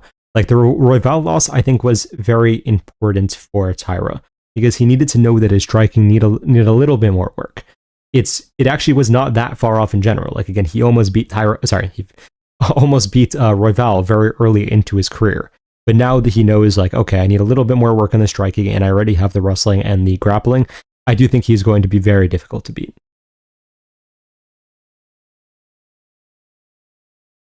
I remember you saying Royval cheated during the Royval versus Taira fight. Can you expand on that? Yeah, in round 3, Royval had a lot of back of the head shots, and like that's part of why he won that round and did so well for the rest of the fight. I don't think it was intentional. I don't think Royval is the type of fighter to do that on purpose, but like he landed like 5 or 6 of them in a row or something like that. It was not a great look.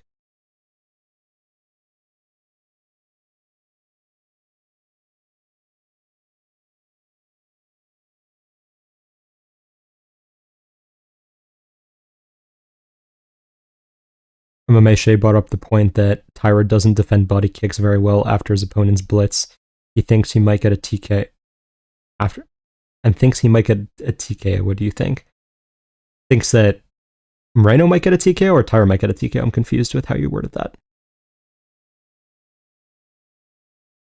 Taira versus Pantoja might happen in Japan. That would be interesting. If Pantoja does win against Van and Taira does win against Moreno, then it may be a good time to do the UFC Japan. Thanks for the breakdowns. I'll catch you later. Sounds good. Have a good one. Who wins the rematch between Taira and Royval? I'd pretty confidently say Taira, because he needed the most minor of improvements, and I think he would get them.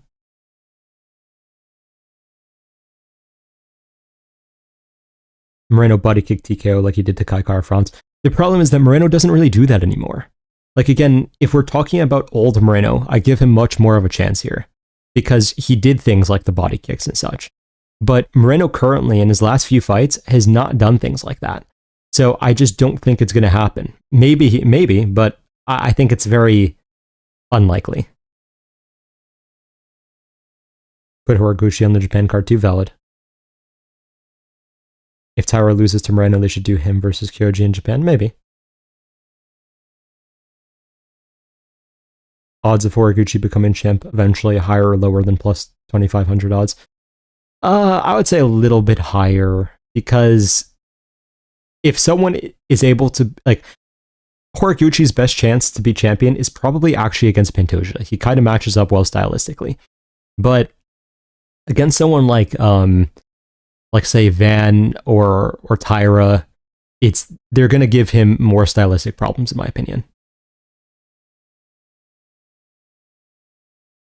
Do you think Taira is the best grappler in the division or UFC? In the division, probably. I mean, it's between him and Pantoja, of course. I might give him the slight edge. It's very hard to say, though. In the UFC, probably not.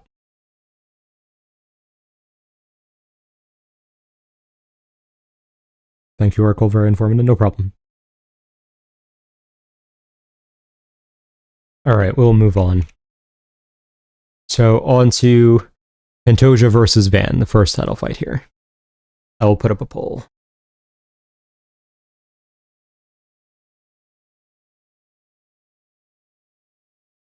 Would you say Hamzat's the best grappler in the UFC? No. It might be Oliveira.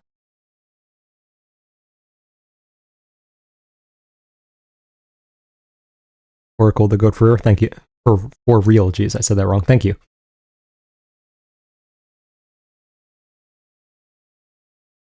64% for Pantoja so far. I think Taira can get a club and sub. He has decent step back right hand.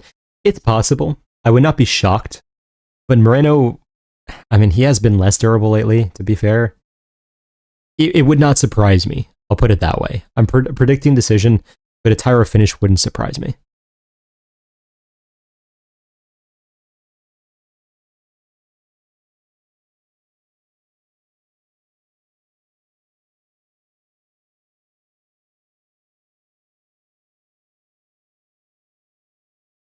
%55% for Pantoja. Fair amount of Van believers here.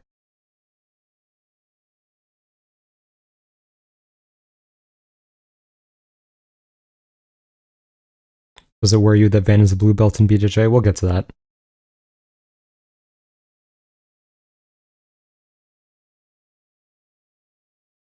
Up to 61% for Pantoja and the poll in a few seconds.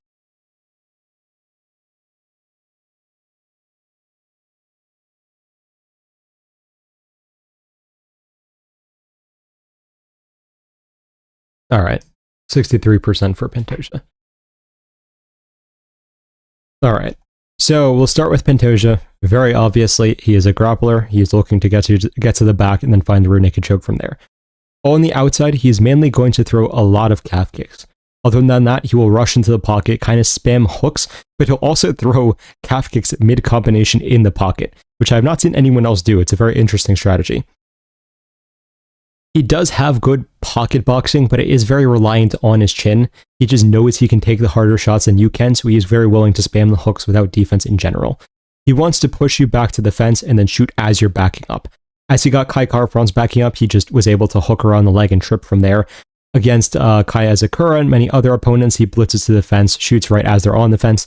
It can be a little bit predictable, which is the problem with the strategy. Kai Asakura was able to time the knee, and even though it didn't hit flush, it did land. And Urseg was even able to time an elbow as Pantoja came in. So people are starting to figure out how to deal with Pantoja's timing of his takedowns. On the ground, he wants to work to the body lock and rear naked choke, as I said before. He has a very on and off pace. Something that I have said, which I don't feel like anyone else has said about Pantoja or noticed, is that he alternates rounds in which he goes hard. Pantoja will start out going very hard in round 1. If he cannot finish you in round 1, he will kind of take round 2 off. It doesn't mean that he's not going to be able to do well in round 2, depending on the level of his opponents, like he finished as a Kerr in round 2. But against higher level opponents, he tends to drop round 2 as he kind of resets in his energy. Then he picks up again round 3 and goes harder. Slows down round 4, takes it off a bit, then goes hard in round 5 and tries to win like 3-2 basically. So if he goes to decision and isn't just like completely dominating you, it's usually going to be a 48-47 because he will win rounds 1, 3, and 5 and lose 2 and 4. Moving on to Van. Van is pretty much a pure boxer who will throw in a few other random things as well. He's of course capable of calf kicks, he is capable of takedowns and so on, but his plan is definitely to box. He has some of the most technical boxing in the UFC, irrespective of divisions. He's going to start combinations, slip mid combo, and then continue from there. So he does a lot of good work with pull counters, for example, and in general, his counter game is much higher than anyone else you see in that division at the very least. He used a lot of body work very early into his career, but he's reduced the amount of naked body work he does to improve his defense, though he still does go to it if you are against the fence and such. Van is, how do I put this?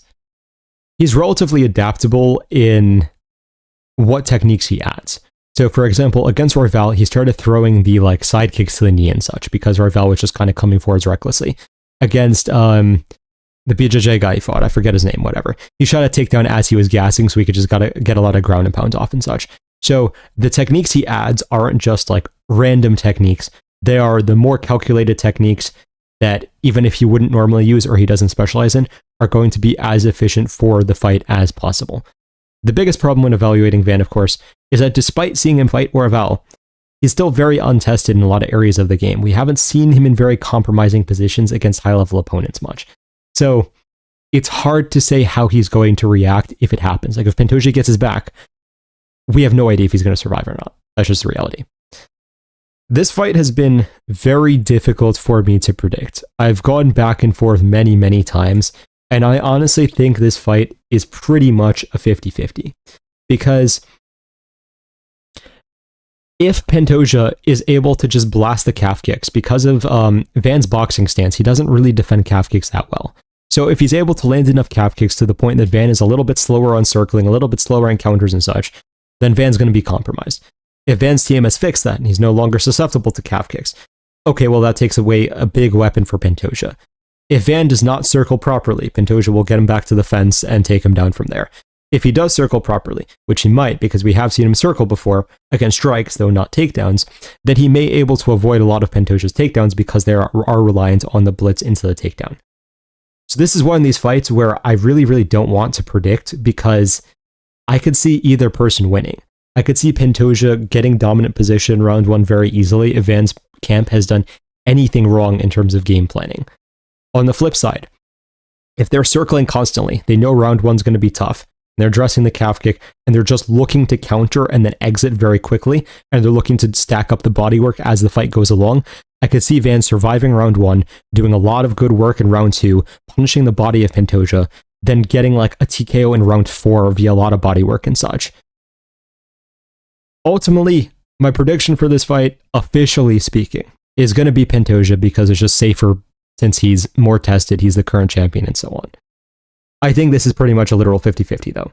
So, whoever wins and however they win this is not going to surprise me whatsoever.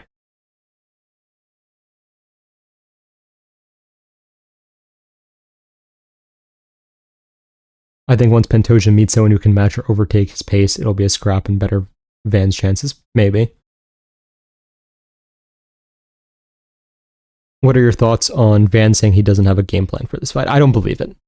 A lot of fighters say they don't have game plans. It's usually not true.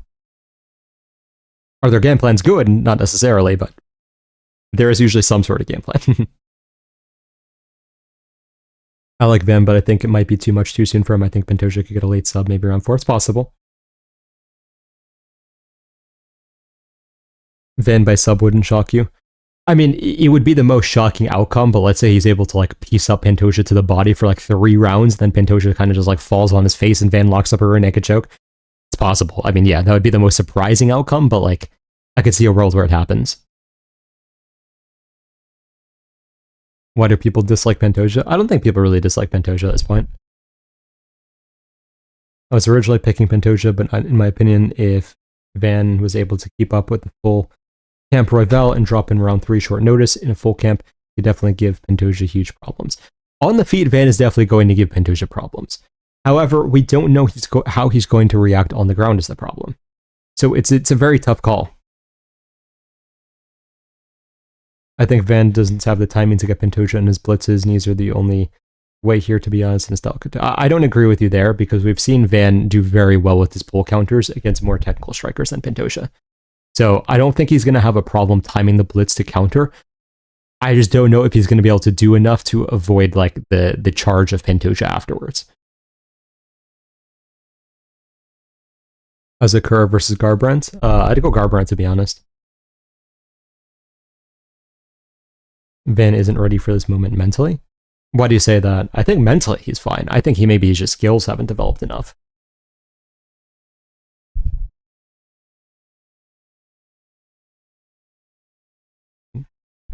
DDP or Imavov? After we talk about the main event, I'll take other questions.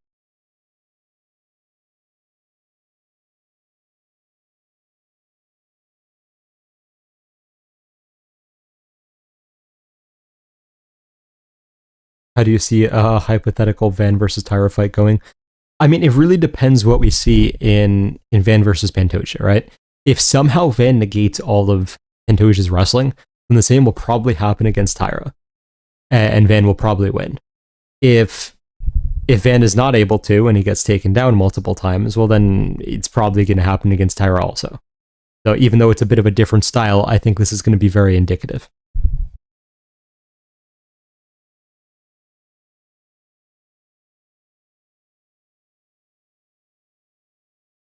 Anyways, we'll move on from there. But I am very interested to see that fight because I don't know what will happen.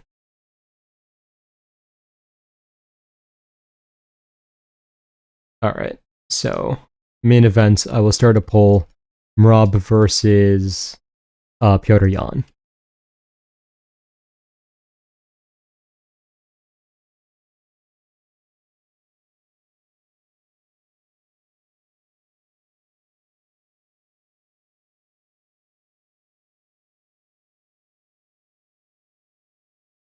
Maybe 2% for Merab. Definitely expected.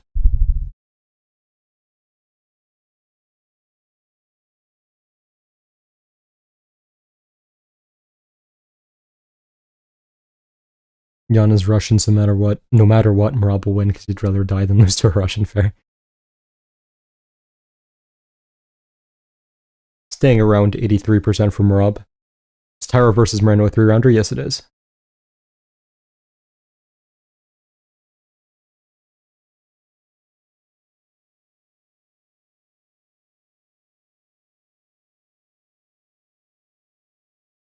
It all depends on if Yan commits to using a lower guard than usual for 25 minutes, in my opinion. I'll get to that, actually. I'm going to talk about that.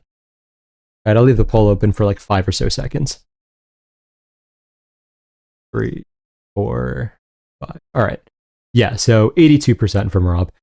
I'm actually going to have a somewhat controversial take about this fight, but I will get to that in a second. So, starting with Merab. Merab is a very pace-based fighter, but he fights very intelligently. He's not just going to push a blind pace. He will push a pace when it makes sense. He won't push a pace that will get him in trouble. So when he's fighting a sniper like O'Malley, he's not going to just run into him and give him the opportunity to land a knee or something. He forced O'Malley to come forwards and then shot afterwards. His intelligence and game planning is ridiculously underrated. When you look back at a lot of his fights, they're very predicated on having an amazing game plan. It is not just his pace and skill set. A lot of people are like, oh, Merab just shot 50 takedowns, that's why he won. No, he won because he did the right thing at the right time. I kind of get what Merab is saying, that he's not like extremely talented or anything. I do think he is, of course, talented. You need to be to some degree to get to that point. But I do think that his tactics definitely win him fights more than people like to admit. His takedowns aren't necessarily just to get takedowns. Sometimes he will use takedowns just to reset positions, to force you to work, and so on. He doesn't have the craziest technical boxing, but his defense has improved a lot, and he throws in combos now which can mess people up if they're anticipating the takedown, because he'll throw like 1-2, dip his level a bit, people will lower their hands to defend the takedown, and they'll just throw 3 more punches and catch you. He tends to feint a jab before shooting. So he'll feint high, kind of similar to how Islam does it. He'll feint high and then just shoot low right afterwards. His control on the ground isn't historically good, but it's improved very dramatically. We saw that against O'Malley and even Umar to an extent. Now when he gets a takedown, if he wants to hold you down, he kind of can. He will use submission attempts to alter positions or just to hold you. It's like his takedowns, for example, right? He doesn't shoot takedowns just to get takedowns. He doesn't attempt submissions just to get submissions. He uses them to break your pace, to force you to move in certain ways, and so on. Moving on to Jan. Jan is a very flow-based fighter. He needs his reads, which leads to him having quote-unquote slow starts. He does his best work when you give him opportunities in the center.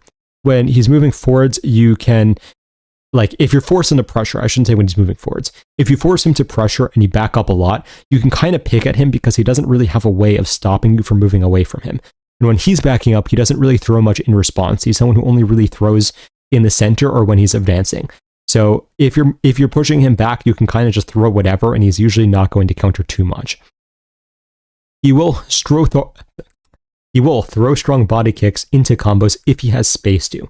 He's reliant on the high guard defensively, but is a very educated high guard. I use him as the example of an educated high guard. He's very good at moving it around defensively and knowing when to pivot away from that and use the longer guard and such. He will make dumb decisions if he doesn't like how the fight is going. Like, he'll just shoot a random takedown in a very sloppy manner, get reversed, and end up on bottom. Like, weird stuff where I don't know what he's doing sometimes. He does have a very underrated scrambling ability. Again, Merab did shoot a lot of takedowns against him, and Jan was able to get up pretty much immediately almost every single time, despite getting taken down many times. My controversial take about this fight is that I don't think the first fight was won off of wrestling at all. I think the first fight was won off of distance management. Merab knew that you don't want to be standing and trading punches with Jan in the center. When Merab backed up if he needed to, so that Jan didn't really have anything there, and then just picked at him with kicks, and didn't commit to trading punches. Then, if he was on the front foot, he'd trade. If he's in the center and he needed to do one or the other, he would either shoot to force Jan to move back to the fence, so he could then pressure and throw, or he would just give space and back up, so he doesn't step into Jan's game again. That level of game planning is what completely negated Jan. And now the problem for Jan here is that his team has some of the worst game planning I've seen in my life. I have no clue what they're doing. They've not made an intelligent game plan a single time. He wins fights off of his skills. He doesn't win fights off of game plans. Merab is the opposite, right? Not saying that he's unskilled, but he relies more so on his ability to implement a very effective game plan to win fights. I think that Merab's team is going to have an even more efficient game plan going into this fight. I think that Merab could unironically win this fight without shooting a single takedown, because they're just going to know exactly how to control distance, exactly what techniques to use. For example, in the first fight, Merab was able to land a lot of calf kicks, which is what really turned the tide of the fight, because once Jan was really slowing down his movement, Merab was able to really up the pace without worrying as much. Jan did land some of his calf kicks back to Merab, and that was Merab's biggest problem in the fight, is eating calf kicks, because it prevented him from just pressuring recklessly. I don't expect Jan to have success with calf kicks in this fight, because I do expect Merab's team to have figured out how to properly negate that by now. And if Jan is not going to have success with calf kicks, he's just going to get beaten up for 25 minutes or less. And I think he's going to get beaten up much worse than he has before, probably hurt on the feet, and then get taken down and finished. So I am picking Merab by submission in round 4. I think this is going to be much worse than the first fight for Jan, and I do actually think this might be the last time we see Jan fight. Because if he loses to Merab again, especially in humiliating fashion, he can't really go up a weight class. He's not really that size where he's going to go up a weight class easily. He can't go down a weight class. And what is he going to do? Just fight more contenders? So I do kind of expect to see Jan retirement at the end of this fight. I do expect to see a very brutal finish.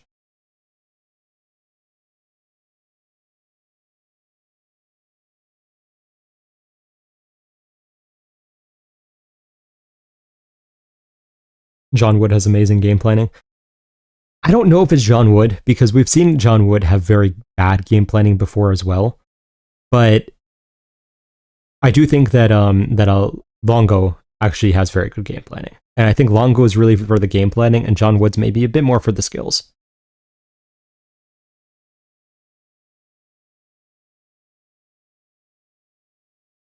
Genuinely don't know who beats Merab at Bantamweight. I think he beats Volk too. Very possible.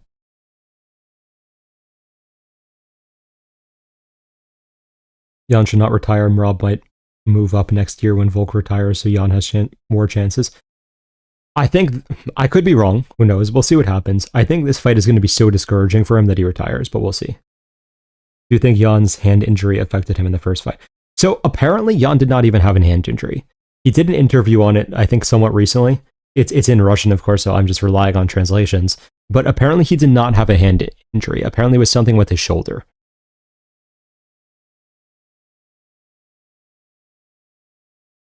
Who do you have in Volk Lopez too? When I finish talking about this fight, we'll go into stuff like that. Jan should fight Pantoja next. I mean, Jan can't move down. I don't think Pantoja is going to move up.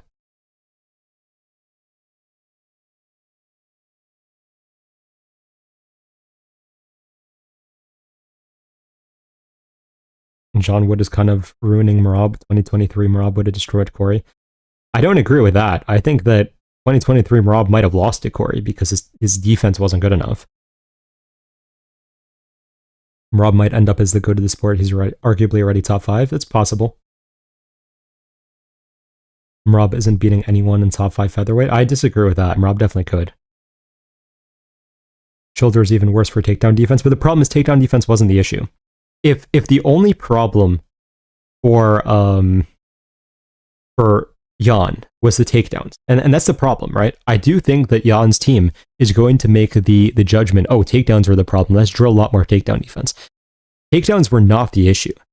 Again, it was really more so the striking and the range, the distance management. So if Jan's team does a lot more of like takedown defense, again, he might just get knocked out on the feet. I don't think he's actually going to get knocked out. I don't think that Merab necessarily has the power for that, but I do think he's going to get tagged on the feet and eventually get submitted because of that fact.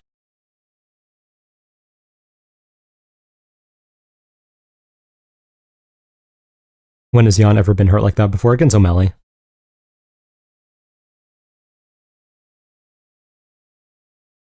Thoughts on Allen versus Silva? We'll get to that a little bit later.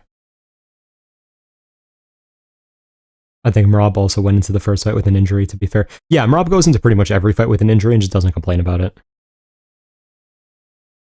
You don't think Jan could move down? I don't think has the frame to, but maybe. I think he would be too drained even if he could make it. I think this fight looks similar to the first, where Merab spans takedowns at will and Jan probably be better defensively. I don't think it does. I think in this fight, Merab is a lot more comfortable trying to hurt Jan on the feet. I do think he will shoot a lot of takedowns, don't get me wrong. But I think the fight's going to look different in that Jan is going to get hurt a lot.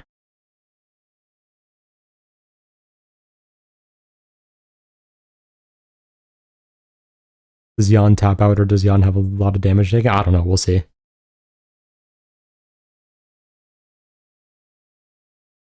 Merab versus top 5 featherweight, including John Silva. I'll get to that later. Who has better cardio, Merab or Hernandez? Merab, because Hernandez doesn't even shoot that many takedowns. Like, he shoots a lot of takedowns for middleweight, but he doesn't shoot that many compared to Merab. I think Jan's issue was literally everything. Bro got dominated the stand-up, clinch. No ground control, to be honest. Yeah, that's fair. Jan is going to be more aggressive and find the knockout. I mean, that's his only chance, right? He has to find the knockout, but I don't know how he can, because like Jan is not knocking people out, even in fights where he should.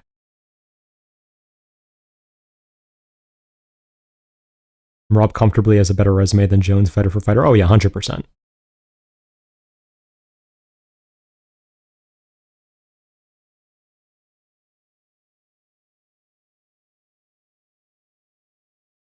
All right, I'll do a bit of a recap in case anyone came late in terms of the earlier fights.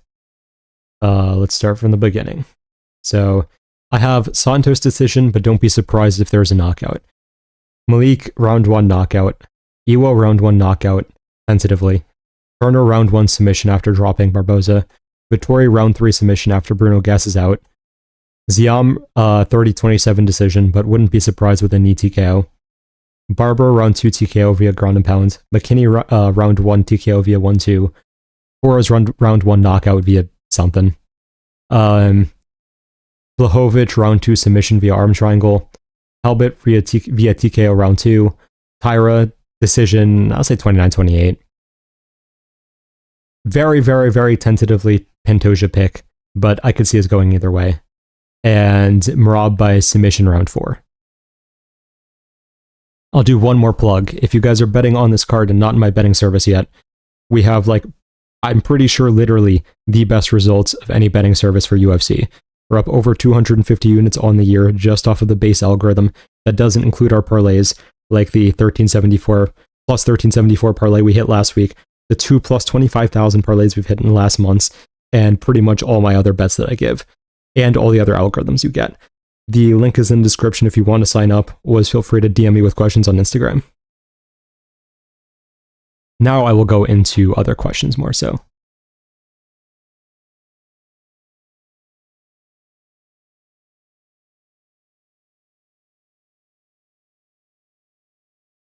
Merab or Islam pound for pound, who wins? Probably Merab. How much is it per month? $25 a month.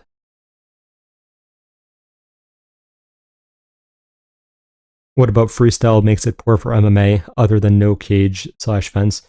I don't think freestyle is poor for MMA. It's just you have to transition properly. How confident are you in Terrance McKinney as the type of fighter to be on the parlay ban list? I'm not crazy confident. I mean, McKinney you can never be confident in. John got dropped by Figgy and John Dodson so he can be hurt. Yeah, definitely. Thoughts on Allen versus Silva? I like Allen, but John is so dangerous. I legit think he beats Lopez 8 out of 10 times. Yeah, I agree for the most part. I do think that Silva will probably beat Allen, but I would not be surprised if he could not finish him. If he does finish him, I think it will be late. I think it'll probably be either late round 2 or sometime round 3. But I really do think that Allen has a good chance of taking round 1 against Silva.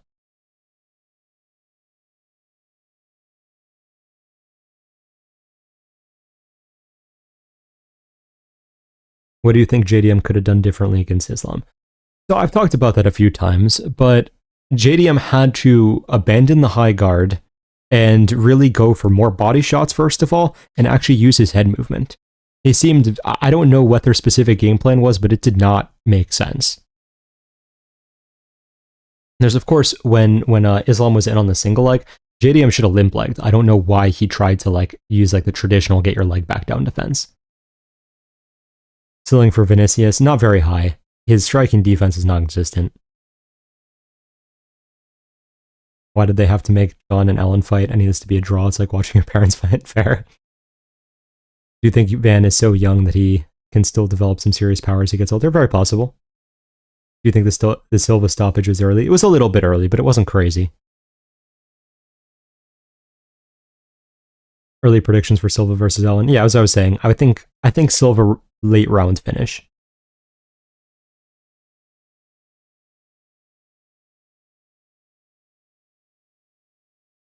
Been super high on Allen. What do you think about him overall? Definitely won the Mobzar fight. Yeah, I mean, Allen is a good fighter. I do think he won the Mobzar fight as well. I think the problem is, first of all, his inactivity. And second of all, the fact that he just doesn't modify his style per the fight. Like, he's completely unwilling to adapt for opponents. He's just going to fight his own fight every time. Thoughts on the Yakyai guy? I mean, he did what he was supposed to do, so no complaints there, but we do need to see him against someone legit to see if he's actually good. Who would win, Max versus Arman? I would slightly favor Max because I think that he could take the later rounds. We do know that Arman's going to slow down, and Max is very hard to get down and even harder to hold down. So I think that the Max has a solid chance of winning rounds 3, 4, 5 or getting a late finish. Charles Highguard literally does nothing. I mean, it does something. It's not, it could be a little better though. Should I take the under-over on Brunno Silva 40.5 significant strike? Brunno Silva? What? What are your thoughts on the matchmaking for the main events of 324 and 325? Does it worry you about future matchups they might make? I think that they had a bad hand to play with the number of champs who can't fight right now, or just won't fight right now, and just decided to do stuff. I'm not surprised. I don't think it's like a terrible sign or anything. I think it's just what it is. I think Van is being super underestimated. His takedown defense and scrambling is pretty good, similar to Urseg, who Pantoja struggled with. We'll have to see. I mean, Van was more of a proven anti-wrestler. Urseg was more of a proven anti-wrestler. Van does not have it yet. You think Iwo can out-wrestle Ibo and dominate? We haven't seen his wrestling against anyone half decent, so it's very hard to say. Max or Lopez, I see Max winning. Yeah, I'd lean Max as well. What do you think is the most interesting matchup for Merab at Bantamweight? That's a tough one. I don't know if there are any, not gonna lie. Early prediction for Silva versus Namajunas. I got Silva 30-26 decision. I don't think she's going to get a 10-8, but I could see a 30-27. Like, I'd lean Silva decision as well. Ibo will only ever beat Kenz if he doesn't evolve. Yeah, agreed there. Merab at 145 versus Lopez, John Silva, Volk, Evloev. I think he'd beat Evloev very comfortably. That's probably the easiest fight for him. I do think he would beat Volk, but it's a little bit more tentative. I would pick him against Lopez because, yeah, Lopez is a little bit too predictable. Yeah, I might pick him against all of them because he might be able to just overwhelm John in terms of reads. There's always like the threat that John's going to get his reads and catch you later, so I wouldn't be confident. But Merab definitely has a solid chance there as well. Can we get a 1 hour Silva Glaze video as a 10k special? We'll have to see what we're doing for 10k. People have had a lot of different requests there. Is Moreno done if he loses this one? Potentially. I don't think that's a bad thing. I'd rather he retires before like he loses too many fights. I think he's hopefully made a fair amount of money, and he's marketable. I think he does commentary for like the Spanish team and such. He has a good future no matter what happens, so I'd like to see him not take too much damage and just move on from the sport. John versus Merab at 145 is interesting to me. Yeah, I'd like to see it. Natalia Silva or Shevchenko? I think Natalia Silva. Thoughts on Imovov's future at middleweight? I remember you correctly predicting his last 3 fights. Thanks. It's tough because Chimaev is a bad matchup for him. I think he could beat almost everyone besides Chimaev. He definitely has a chance against Chimaev, right? I'm not going to say, a lot of people are like, oh, he has no chance against Chimaev. I don't think that's true. I think he most definitely has a chance against Chimaev. Because he's one of those fighters who is fast enough that if Chimaev makes a slight mistake, he's going to get knocked out. However, would I pick him against Chimaev? No. So it's going to be tough because if he can't beat Chimaev, I don't know what he's going to do necessarily.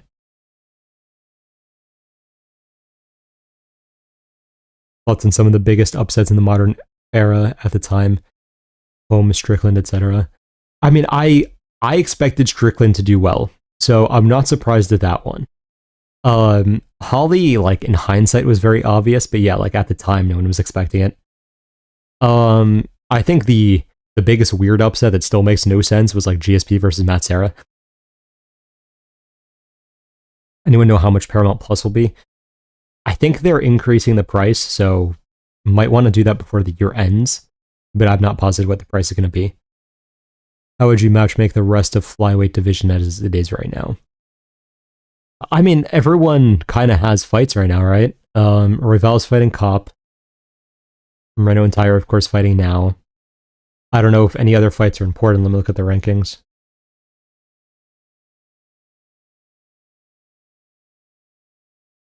Let's see. I mean, I assume we just do Almabayev versus Horiguchi, because they're literally right next to each other in the rankings right now.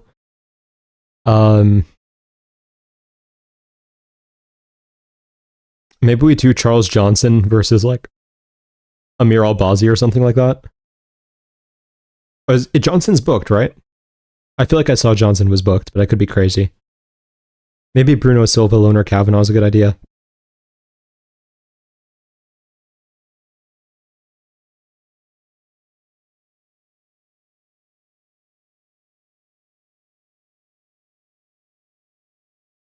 Patty versus Justin, thoughts? Leaning Patty. Yeah, I think Patty should be able to get him down and sub him. Really, Evloev, what stylistically tells you that? I mean, Evloev really relies on having a massive grappling advantage. His stand-up isn't very fundamentally sound, and against like Merab, I don't know if he's even going to have an advantage on the ground.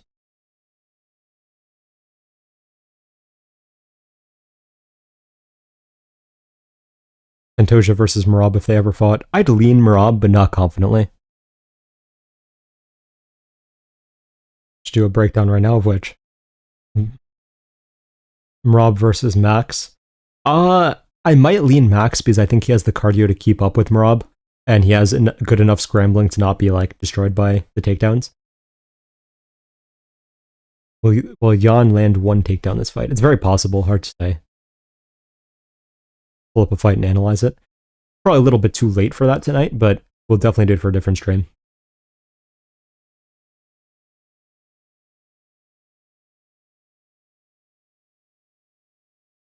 Yeah, as a commentary position for the Spanish stuff, fair, yeah. It's good. DDP or Imavov? That's a tough one, because I've always said that Imavov was a very, very bad matchup for DDP, and I still believe it. But I also don't think that, like, he outclasses DDP in any specific skill set.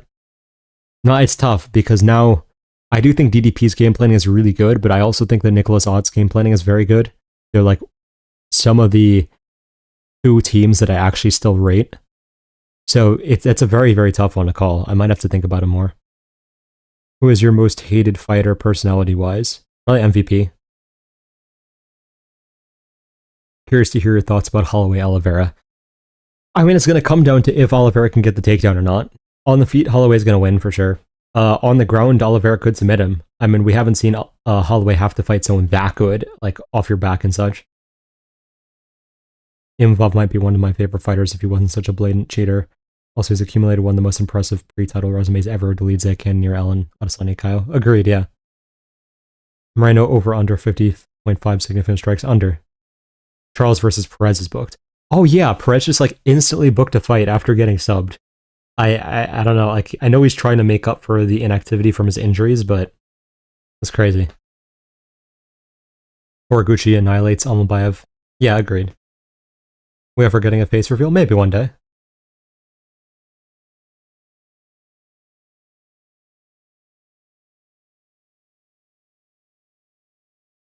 Why do you think Merab beats Evloev? I said it before, but I think that again, Merab is going to completely negate Evloev's wrestling. And on the feet, Merab is just better. Aljo fought Evloev as well, so the team has the experience game planning against him. Yeah, agreed. Do you have an early prediction for Charles versus Max?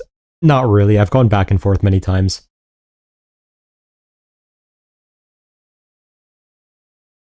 Patty has negative boxing, and Justin has even poorer BJJ. See, what Patty is good at is knowing when to strike, though. He didn't just, like, exchange with Chandler recklessly. DDP or Allen? DDP. Explain why Prates has shown 5-round cardio despite smoking multiple times a day. I mean, some people are just biologically different. The other reason is because he's very relaxed, right? Prates doesn't tense up. He doesn't, like, worry about anything. When you take away the anxiety and you take away all the tension in your fight, your cardio is actually much better. Rewatch the Justin and Fiziev fight, and Justin getting put in a mounted triangle by Fiziev is not a good look. Yeah, agreed.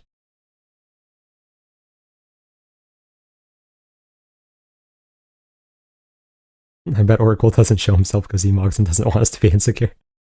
Fair. Cejudo over under 42.5 significant strikes. I lean under.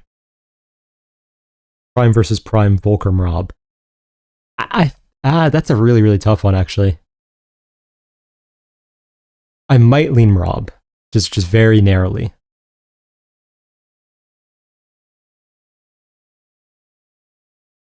Duncan round 2 sub at plus 1600 as value. It's possible. Merab versus Chimaev. I don't think Merab would beat Chimaev, no. I mean, I wouldn't be like crazy shocked, but if you could just make him work and gas him out, but I don't think I would pick it.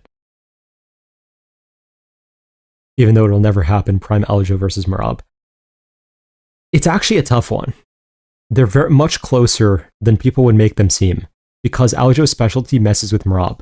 Because if Merab takes a bad shot, he's just going to get backpacked the rest of the round. I think I'd really narrowly lean Merab, but I wouldn't be shocked if Aljo won. Best counter fighters?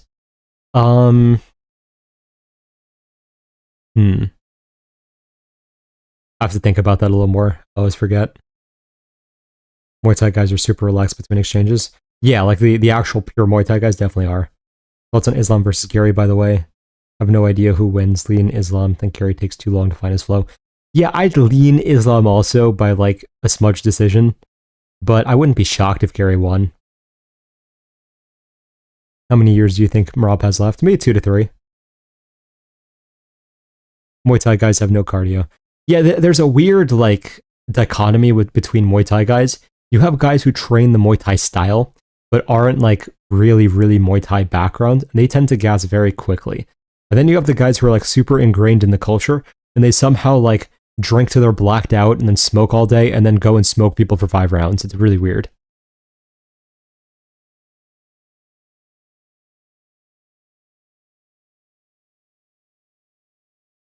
Who's your GOAT at 135? I mean, it has to be Merab now. It's crazy because like a year ago you weren't that high on Merab, but now you are. Why is that? He's made certain adjustments that make me a lot more comfortable with Merab. That make me a lot more comfortable with him, I should say. So his defense isn't as reckless by any means now. He's a lot more educated about how he strikes and how he wrestles. So I think just the fine tuning was enough to make me a lot more comfortable.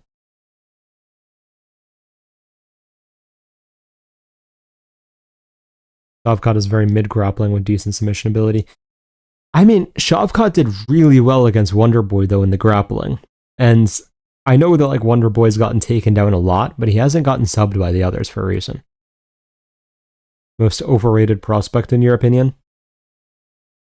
If this was a few weeks ago, I would have been able to say Wellmaker. But, who know? I mean, who are some prospects? The guy who went to round 2 with what's his name? With Nico Price. I'm blanking on his name. Maybe him.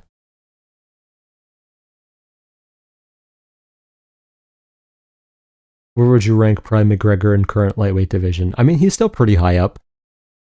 I mean, he has a bad matchup for Ilya specifically. Actually, yeah, with the people who are left in the division right now, he probably beats most, if not all of them. I mean, Arman could be a tough matchup for him for sure. I think at his prime, he probably beats Oliveira. He probably beats the others as well. Yeah, like, he'd still do pretty well today.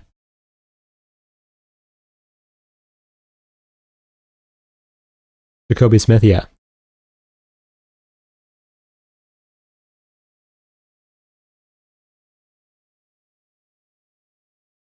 I know everyone thinks that Jacoby Smith is a great prospect, but he has like half a round cardio at best, and his striking is very dependent on his attributes.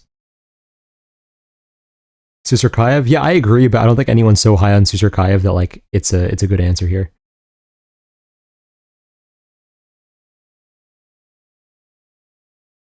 Pereira over under 40 significant strikes. Kind of lean slightly under, but I'm less confident there. Conor Islam at 170. I'd probably lean Islam because Conor was a little bit worse against Southpaws, and I think that Islam would probably just pretty much dive at his legs like every time and not engage. But I think it's a weird fight. I wouldn't be shocked if Conor won.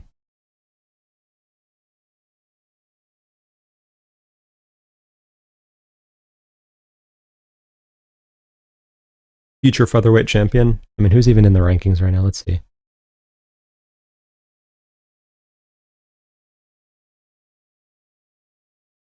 John Silva for sure.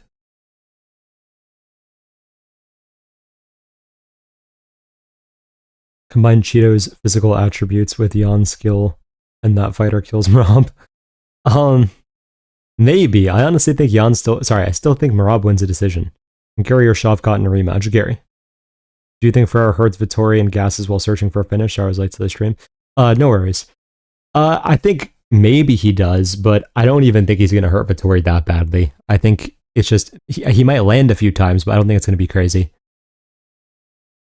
Khabib or Ilya at 170. It's a really tough call, because we haven't seen Ilya deal with that style. Maybe I'd lean Khabib just barely, but it'll depend on the day what answer I would give. Do you think Conor would actually make a comeback? I mean, he's far out of his prime now, so I don't think he's ever going to be that good, but like, could he knock out Chandler? Yeah, probably. On Contender Series, his cardio looked fine. I think he gasped because he tried to kill Nico Price instantly and didn't. But he didn't even output that much volume against Nico Price. Like, I was not that impressed with it. Oh, let me see. Am I thinking about this wrong?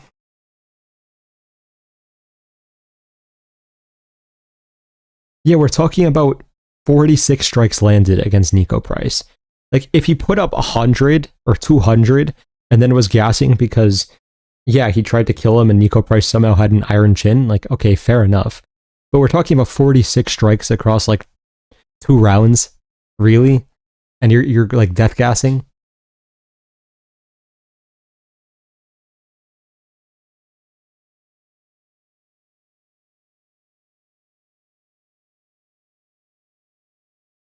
Who are you picking Volk versus Lopez this time since you chose Lopez last time? I'm going to choose Lopez again. I think that if you give Lopez another 25 minutes to find a kill shot, he probably finds it. But it's a close fight. What differently would Gary do to beat Shavkat in the rematch? Angle off more. He needs to make sure he doesn't get pushed against the fence, so he needs to be more actively moving away from the fence. Cejudo has a good chin, but Talbot seems like one of those guys that has weird power even though they're not knocking people dead. Fair. Chimaev versus Yuri prediction. I think Yuri could win by late finish. At light heavyweight, to be clear. At middleweight, I don't think it would go well for Yuri. Can Islam out-wrestle Usman like he did to JDM?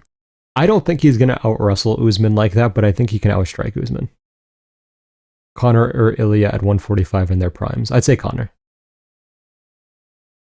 DDP's chances against Chimaev in their rematch. We'll have to see a fight where DDP has to wrestle. Otherwise, we have no idea. It was his first fight in front of a crowd. I think that played a factor. Maybe. Oracle, you're one of the few people that don't overrate size. No one else seems to think that Ilya has any chance at 170. Yeah, I mean, I feel like people... I do think there's a lot of a factor of people haven't seen the older openweight fights, so they don't realize the fact that skill matters a lot more than size usually. And then on top of that, like, not all... I think that the fan base in the past, pretty much everyone trains. The fan base now, not everyone trains. They don't see, like, flyweights just outclassing, like, middleweights because they're more skilled in the gym. Like, it happens very commonly, but people just don't see it anymore because they're not necessarily training, which is fine. I'm not saying that everyone who watches fights should train, but I don't feel like everyone necessarily has an understanding about how size versus skill trade-off works. How would one defend that clinch grappling against Shavkat? Put something in between, keep moving. Elbows, whatever you need to do. Who would you take, Islam versus Gary? I'd lean Islam, but narrowly. That was Gary on short notice as well. Yeah, true. Thoughts on the Guru controversy with that Islam crash out? I mean, I didn't really care. I know everyone was... What did he say again? I don't even remember what he said. It's like, I feel like people take some stuff way too seriously. It doesn't matter.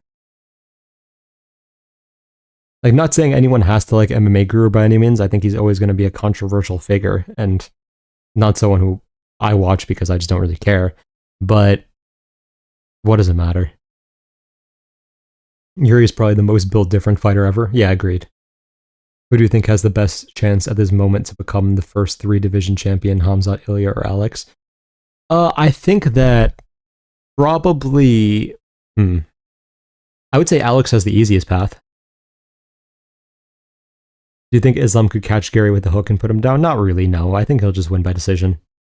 How do you rate Mansour Abdul Malik? Not highly, but I don't think anyone does, so... Talbot by finish or decision. I'm leaning finish.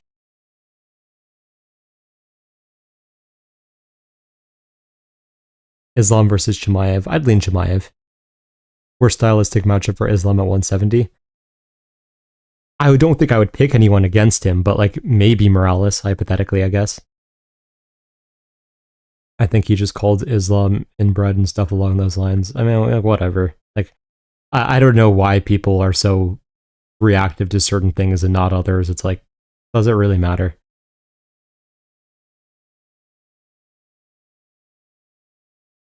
Great breakdown, Oracles. Always have a good one. Hope the picks end up good. Thank you. Have a good one as well.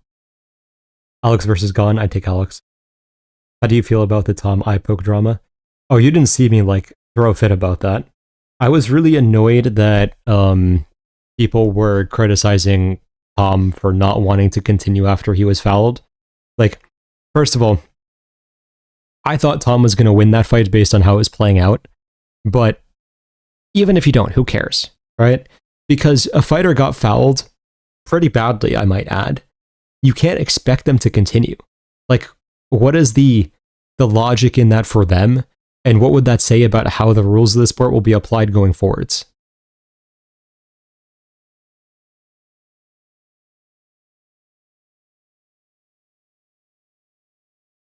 How do you think Islam beats Morales? I could see a sub. Oracle, do you speak a second language, by the way? Not really, no. I can understand a little bit of a few languages, but nothing crazy. What's up, Twin? Hey. Morales' Demon Slayer anime tattoo versus Jamal Hill's thumb up tattoo. Which is worse? I'm going to say Jamal Hill's. How do you feel about Mario Pinto as a prospect? I was not high on him until he just showed that he has good grappling last fight, surprisingly. Now I'm a bit more, like, willing to give him time to see what he does before I make a judgment.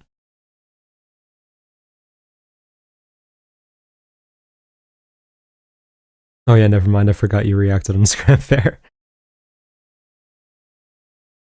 Pantoja versus Taira. I think Taira would win. Cejudo over under 2.5 takedowns. That's a tough one. I don't know.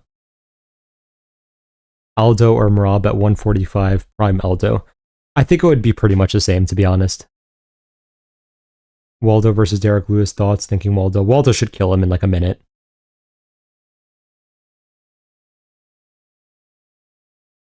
What's the reason for taking Merab over Evloev? I mean, Merab is pretty much just better everywhere. Like, except in pure, like, control wrestling. Merab is much better on the feet. Merab has, like, more threats. Even though they're both considered point fighters, at least, like, Merab can hurt people. Merab can sub people. Merab will definitely have the bigger moments. Figgy versus Umar, thoughts? If Figgy was in his prime, I think he would knock out Umar. Now Umar should have an easy time. Is Waldo good at shot selection? Or is heavyweight just buns? A bit of both.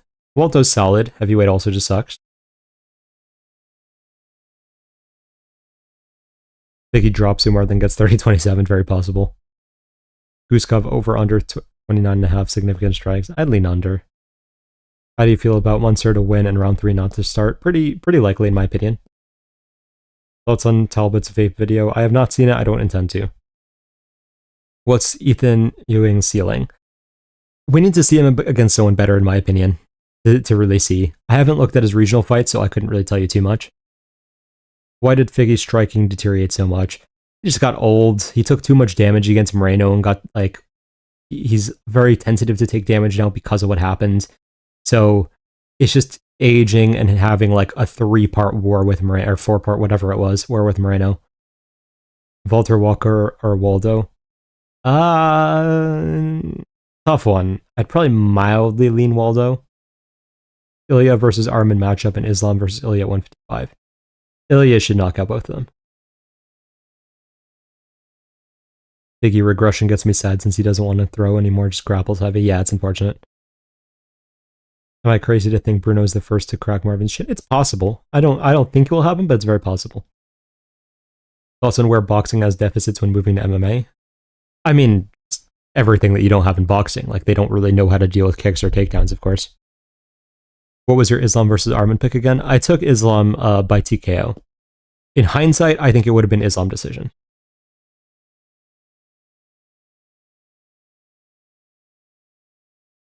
Have a good night, Jay.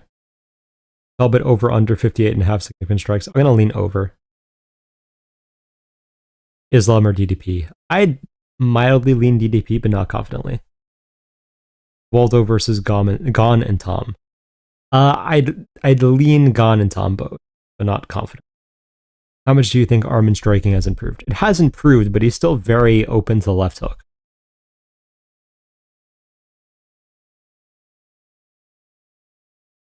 Do you not think that Van would have trouble clipping Pantoja against the fence with the blitz, kind of like Merab versus O'Malley? Like when he's against the fence? I'm confused where you're asking.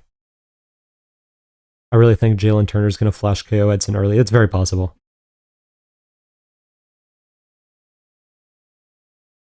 What does Armin need to do to win against Ilya?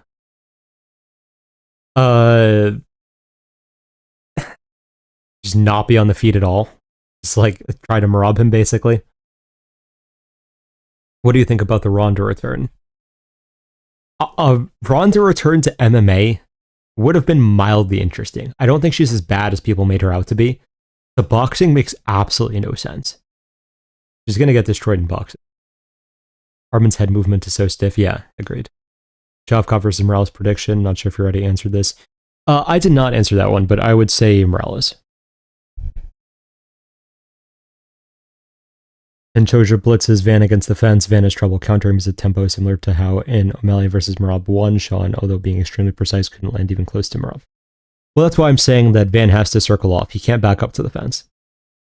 If he circles off, he'll be fine.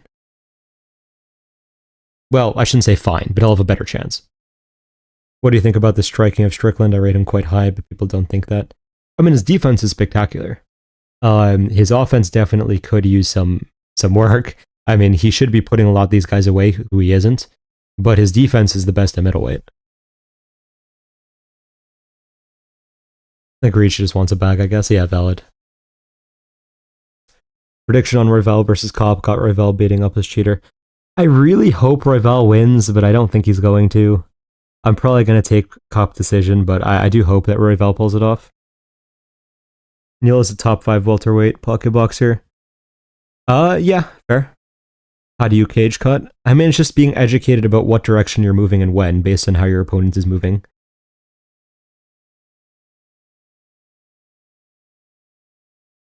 That Ronda boxing clips, shadow boxing clip still haunts me, fair.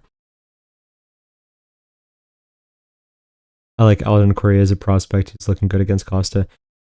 That was a weird one, because based on the tape I saw of Alden Correa, I did not expect him to have a chance against Costa, and then he looked very good. So, I don't know, it's a weird one. I don't know if it was a bad night for Costa, or like Correa improved a lot, or we'll have to see where it goes from there. Strickland's tall stance prevents him from sitting on punches, I assume you're trying to say. You can have a tall stance and sit on punches. It's just about where you move your weight. What changes do you think would make him put people away? I mean, he just has to go for it. He's capable of doing it when he goes for it. He just doesn't. Is there any fighter you want to get slimed out? Just asking for fun. Don't take you for someone spiteful. MVP. I'd love to see him get flatlined. Who do you think Strickland beats in his division? And how does he do against a Kamaru at 185? I mean, Strickland beats pretty much everyone. At Usman's current age, Strickland probably wins as well. Turner over under 41.5 significant strikes. Under. Which middleweight can beat Chimaev? Right now, I mean, the best bet is DDP in a rematch after working on his wrestling for like a year. Top 3 bold predictions tomorrow. I'd say that my boldest is Merab finish. Royval coming back too soon, unfortunately. He pulled out with a bad concussion, March and at a war with Van Valid. Why do you hate MVP so much? I mean, he's just a terrible person. And he's really boring on top of that.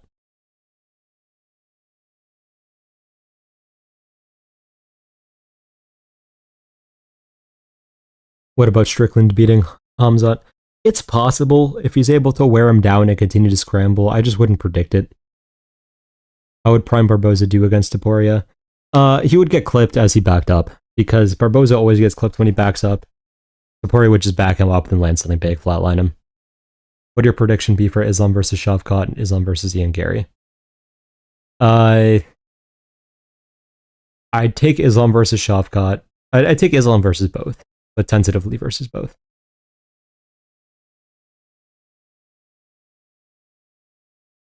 All right, we're probably going to wrap up the stream now. It's getting a little bit late. Thank you all for coming again. If you guys are betting on this event and haven't joined my service already, consider doing so. Already plugged in multiple times. You guys know the spiel from now. Only $25 a month.